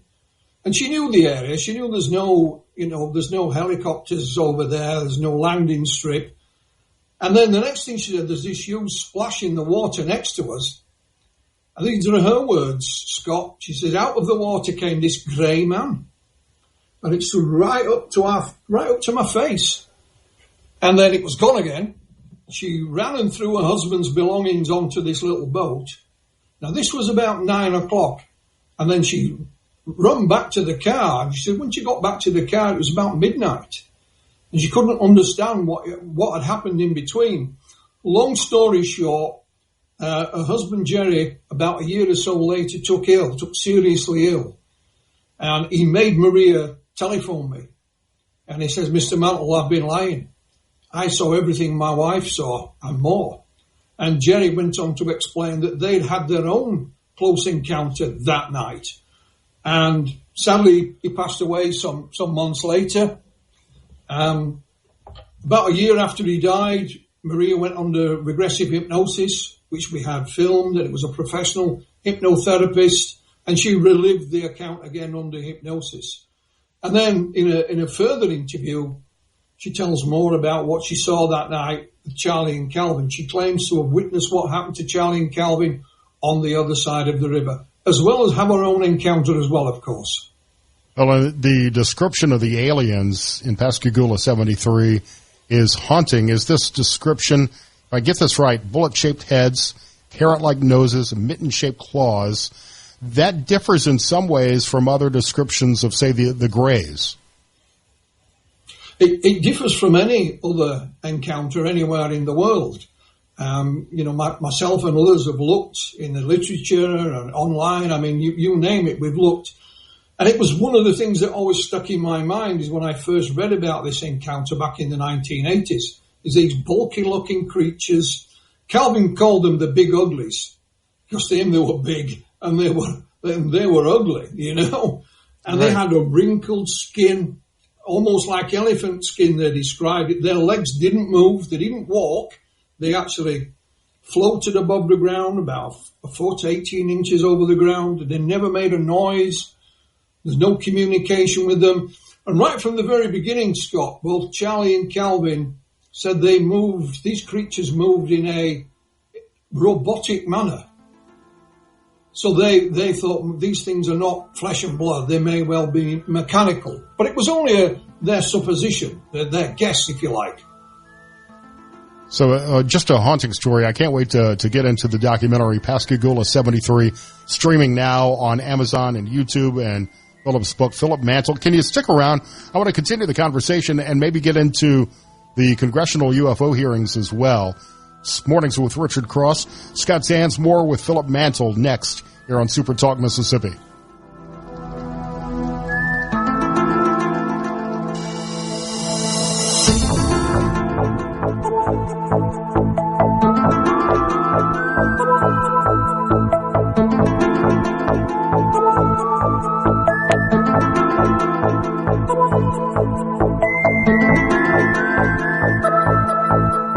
From the Venable Glass Morning, Mississippi.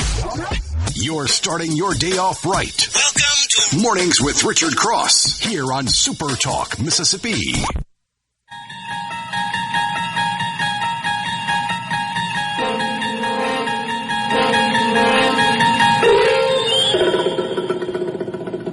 We've talked to a lot of fun people this week, but this is by far my favorite segment of the week, filling in for Richard. Scott Sands, find me on X at Scott Sands Media, streaming everywhere, supertalk.fm. Philip Mantle is with us.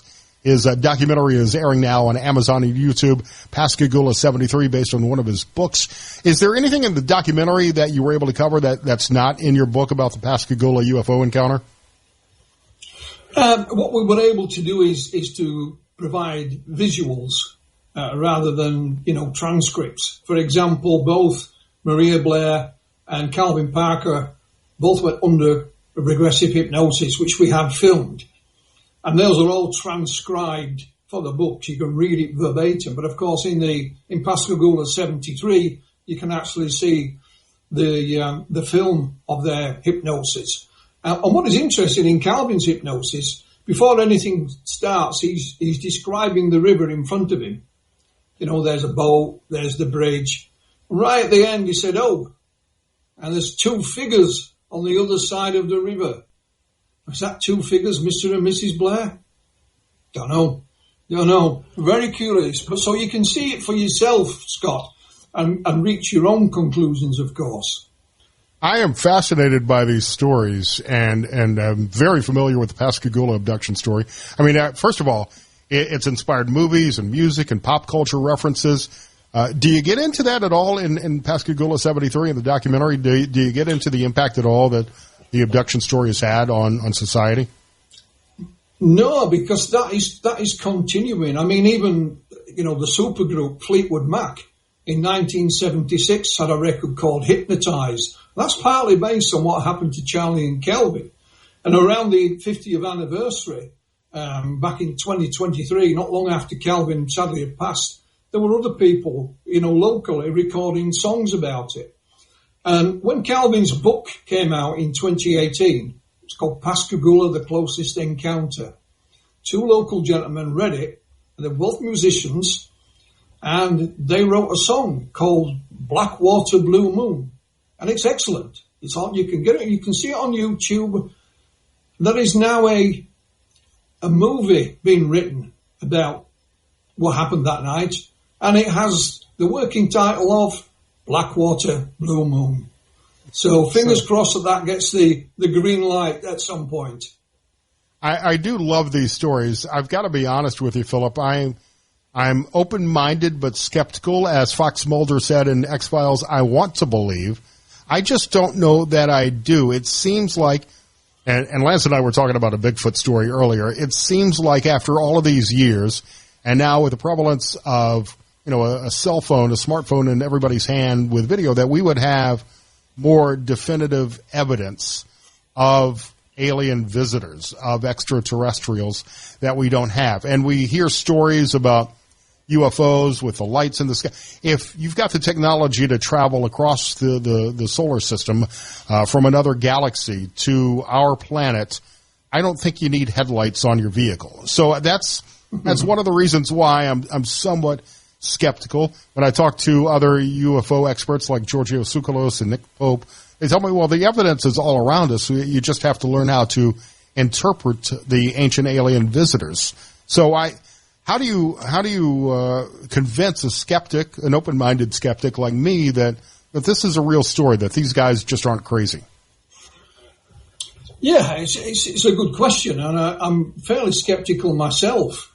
Now, when you deal with Charlie and Calvin, originally it was just these two gentlemen. That was their story that erupted that night. But then, of course, down the years, there's been all these other individuals that have come forward. They've witnessed events in and around the area, and including the Blairs, according to a chap by the name of Mr. Lewis Lee, who was working in the shipyard right opposite that night. He saw something. And Mr. Rusty Anderson, who was driving over the bridge, he and his wife saw it that night. Another lady by the name of Pamela Wrigley-Eaves, about a mile down the road, putting her children to bed that night, she saw it. So you have independent eyewitnesses to these events. So it's not just what Charlie and Calvin say. And there have been a number of other sightings in the Pascagoula area in the decades since 73, too, that seem to back up some of these stories. Yeah, and we even had, just a few weeks after this, in the same stretch of river, an object under the water that was illuminated, seen by local fishermen. They reported it to the Coast Guard. The Coast Guard sent a boat out. They saw it, and they hit it with an oar, and it went plumb.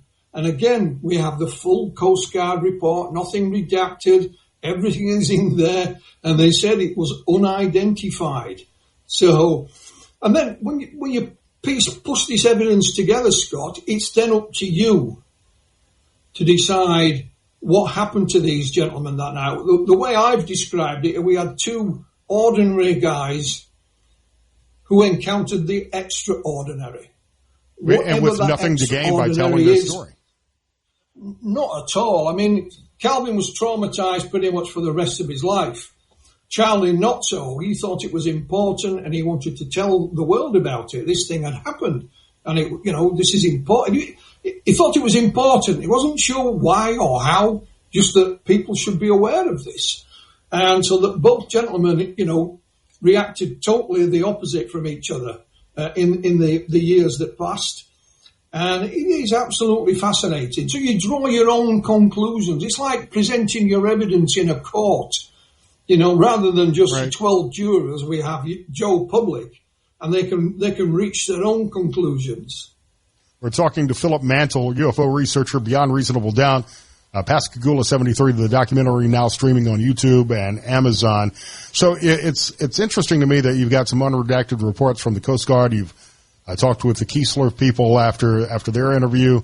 What we're waiting for, and there's been one hearing on this so far in Congress, are these congressional UFO hearings. And the U.S. military has started to release some of this footage and declassify some information.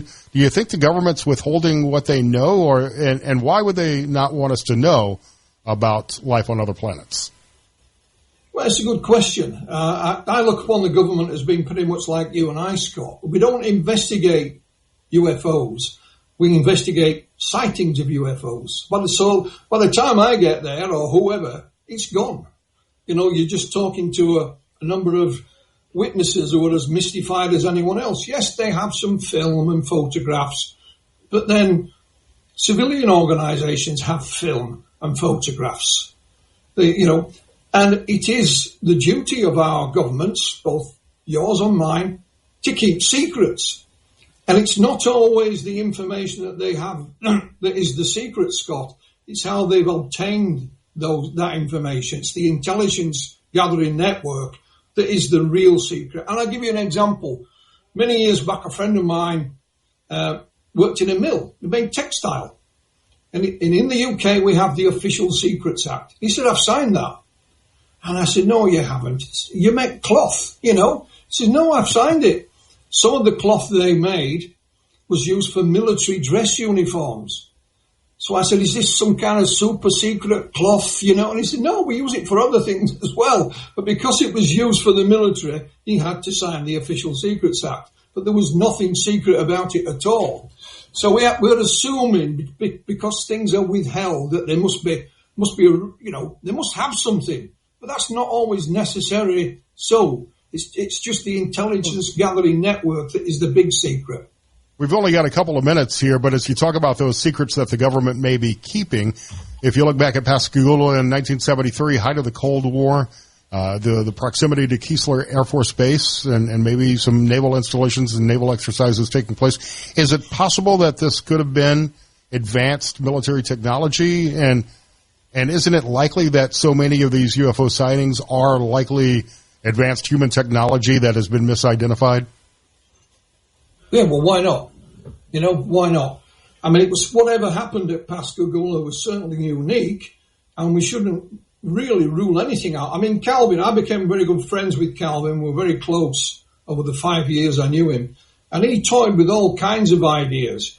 And in the end, he settled on the alien. It must be alien because I can't figure out anything else. And if we'd have said, look, Calvin, it was really this is what it was, albeit human technology, he would have been quite happy to have an explanation. But he didn't have one at the end of the day. And we've looked at all of the explanations, Scott. And it's an open case file. It really is. We have all this evidence and all this information and all these witnesses, but we don't have the conclusion to be able to prove what it may not have been. I can't wait to watch the documentary Pascagoula 73 on Amazon and YouTube. I've known about this story my whole time on the coast and in Mississippi, and as a fan of these stories, I can't wait to hear the latest information and the latest perspective. Philip Mantle, Beyond Reasonable Doubt, Pascagoula 73 streaming now. Great to meet you. I enjoyed the conversation.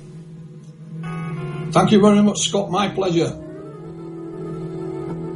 Michelle Pollino, Fox News Radio Entertainment correspondent, joins me next.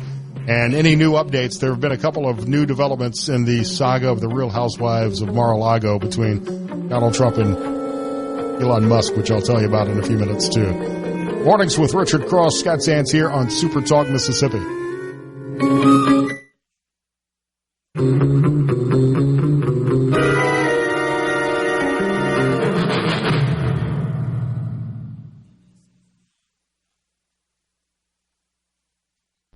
the Seabrook. Know what's being said in the halls of the Capitol? You're in the right place. Mornings with Richard Cross continues on Super Talk, Mississippi.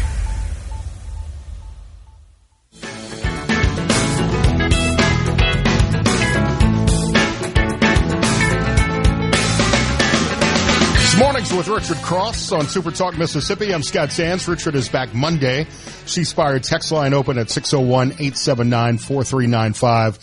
Some great comments coming in about Philip Mantle and the Pascagoula UFO abduction story from 1973. I'll read some of those in a minute. But first, Michelle Pollino joins me, Fox News Radio Entertainment correspondent in Hollywood. Michelle, always great to see you. Great to see you. Let's start with the Real Housewives of Mar-a-Lago. This completely occupied my day. I said this earlier. Yesterday was the best day on X since the first Sharknado. I couldn't tear myself away from the app. And there were so many great memes and comments, not just the back and forth between Trump and Musk, but so many great comments and the political bickering. But I noticed a conspicuous absence from the entertainment industry. Am I missing Hollywood chiming in on this debate? Have they just not woken up to it yet? Are they all on the Blue Sky app not X now? Yeah, they're all on the Blue Sky app, and Late Night chimed in and had some really lame jokes. I was just looking at what they said, and I'm like, I'm not even going to do a story on that. It's like, oh, the girls are fighting. I was like, yeah, I'm gonna pass on that. There were funnier jokes. Like Meghan McCain was like, I'll never leave X after this. That was funny. It was just, it was something to behold. And like all my text blew up. All my texts from all my friends blew up. I was like, they're like, are you watching this? And I'm like, yes, of course I'm watching this.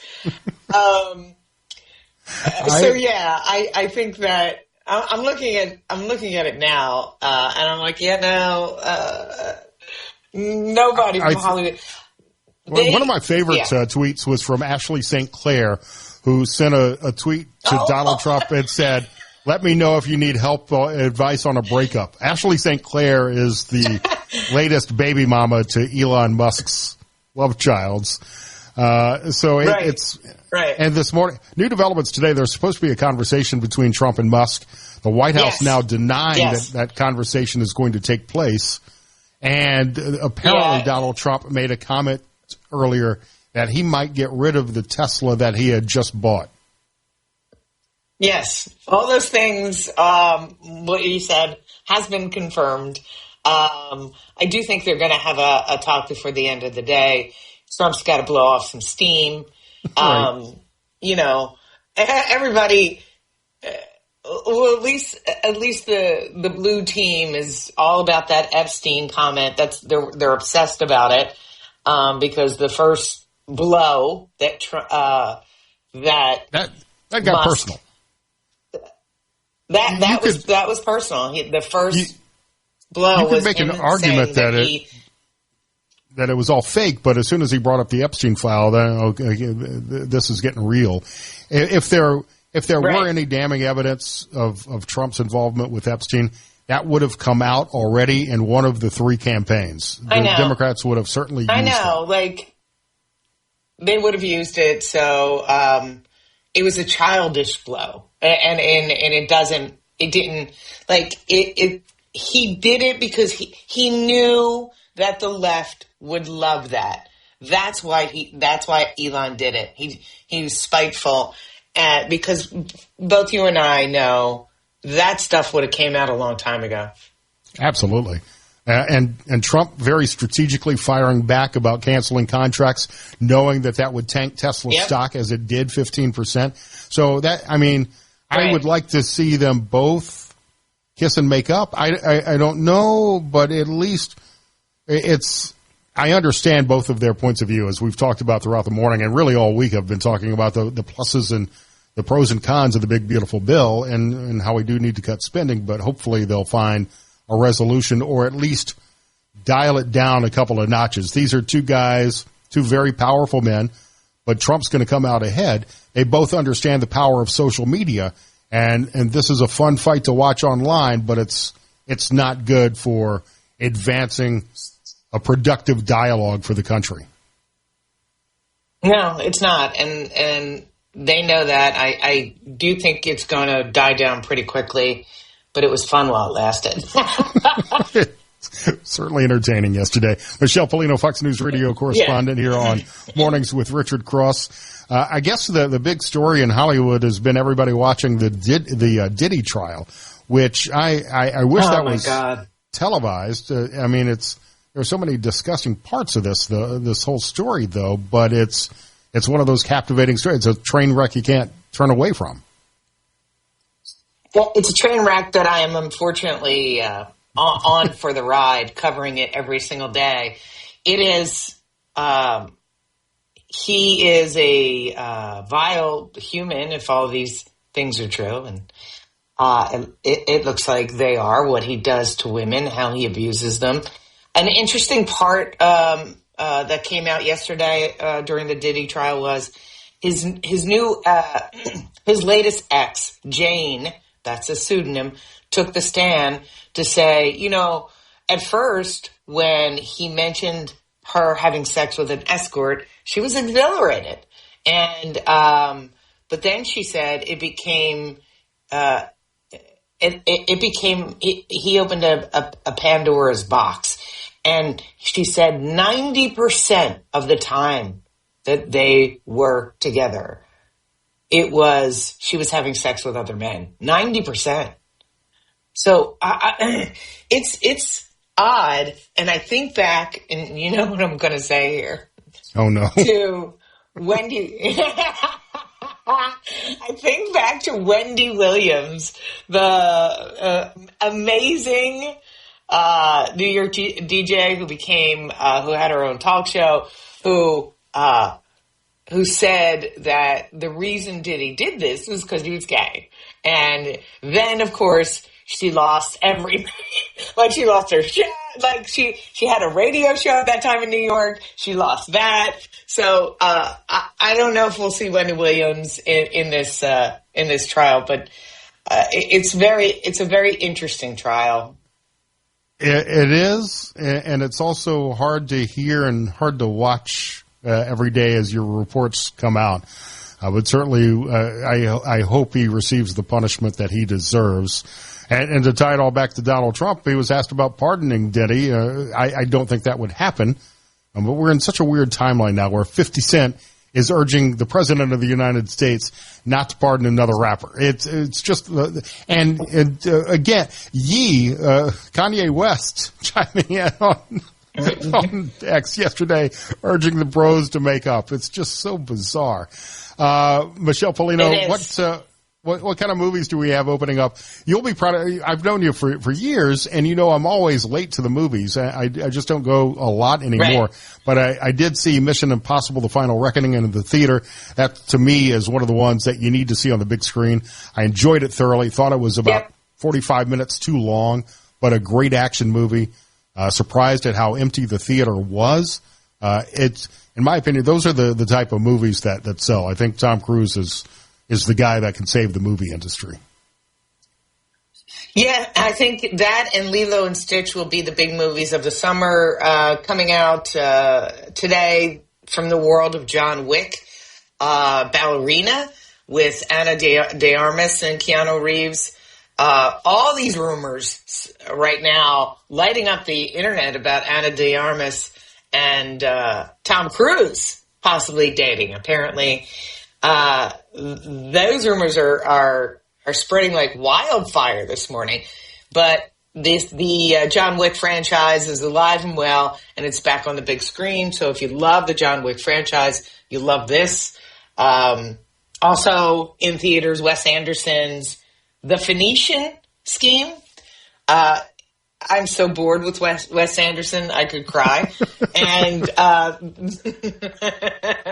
and the horror film, The Ritual, with Al Pacino and Patricia Heaton. It's about an exorcism, and I feel like we're back in 1975 when these films hit the big screen. I'm like, I'm not interested in that. If you can't get excited about that, the Happy Gilmore 2 trailer dropped this week on Netflix, and that's something to look forward to. That's something to look forward to. Also, Predator Killer of Killers is on Hulu. I am in love with The Studio on Apple TV Plus, and I'm also watching Sirens, which is also good, and Bono's one-man play. So that is on Apple TV Plus to stream. I love U2, and I have not seen the Bono interview on Joe Rogan yet, where so many people were critical of his political beliefs, but I am a big fan of U2. We may have to find I out. haven't watched that Joe Rogan episode yet, because I don't know that I could stand Bono. I don't think I could do it. Michelle Pollino on social media. Great to see you. Love you. We'll talk soon. Great to see you. Ciao. Wrapping up mornings with Richard Cross next year on Super Talk Mississippi. Scott Sands filling in.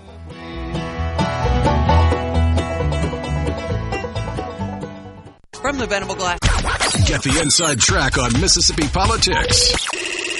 Mornings with Richard Cross on Super Talk Mississippi.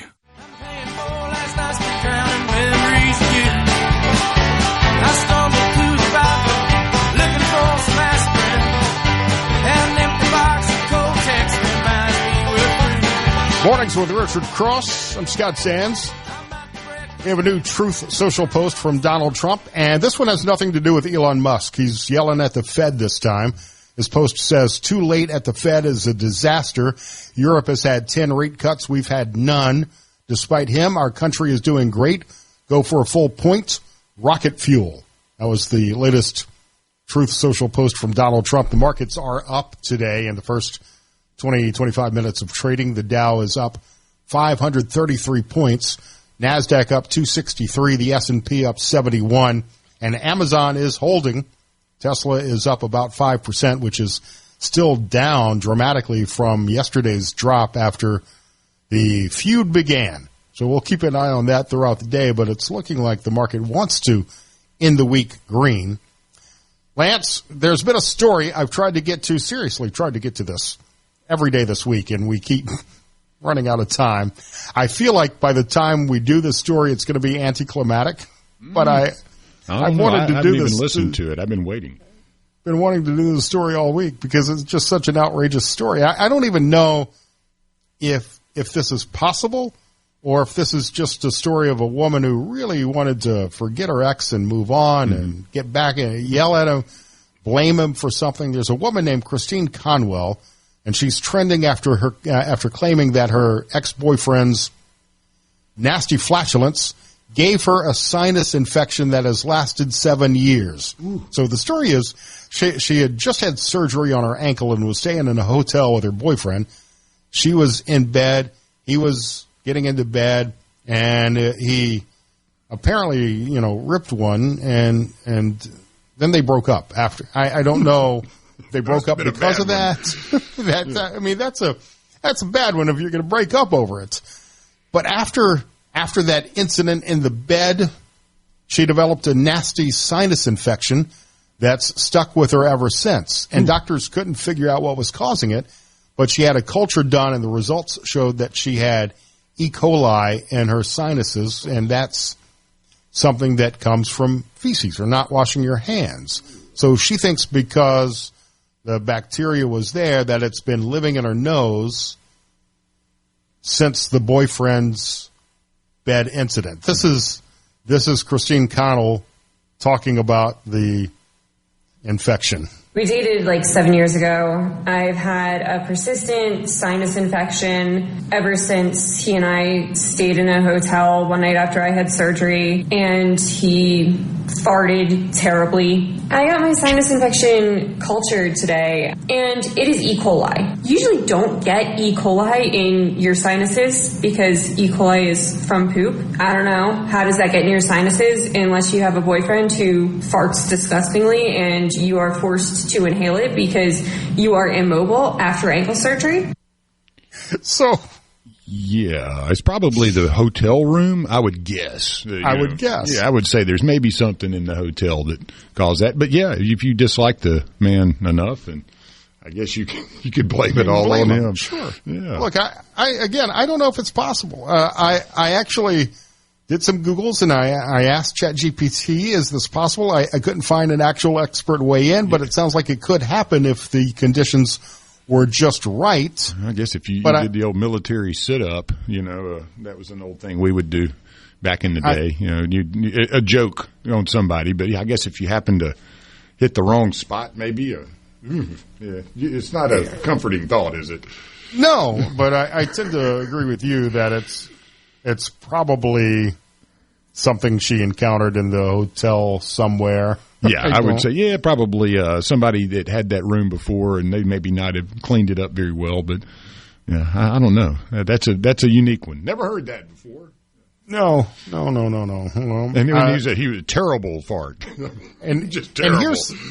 And here's the thing.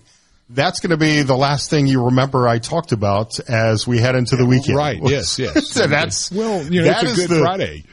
That's the story that I chose. I made the conscious decision to end this broadcast with that story. Ooh, yeah, you left us on a good note, though. So good piece of humor. But everybody will be so happy that Richard is back on Monday morning. That's the intent of that.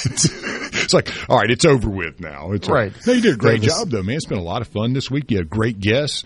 You do a wonderful job. I love getting to edit, all these guests because you get to listen to it all over again. So, folks, if you miss something, it will all be cut up and sliced up and diced up. YouTube will have a bunch of the clips and the full interview. So, if you're wanting to hear any of this again, we'll have it ready for you shortly.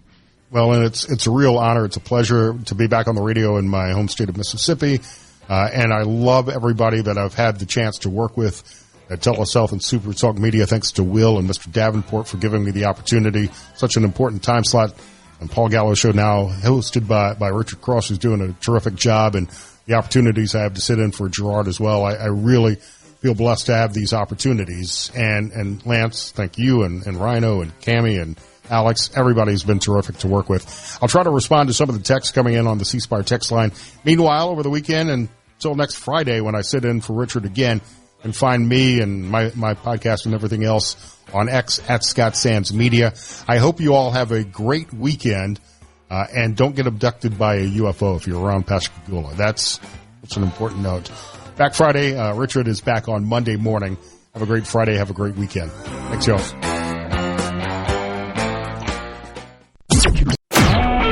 A SuperTalk Mississippi media production.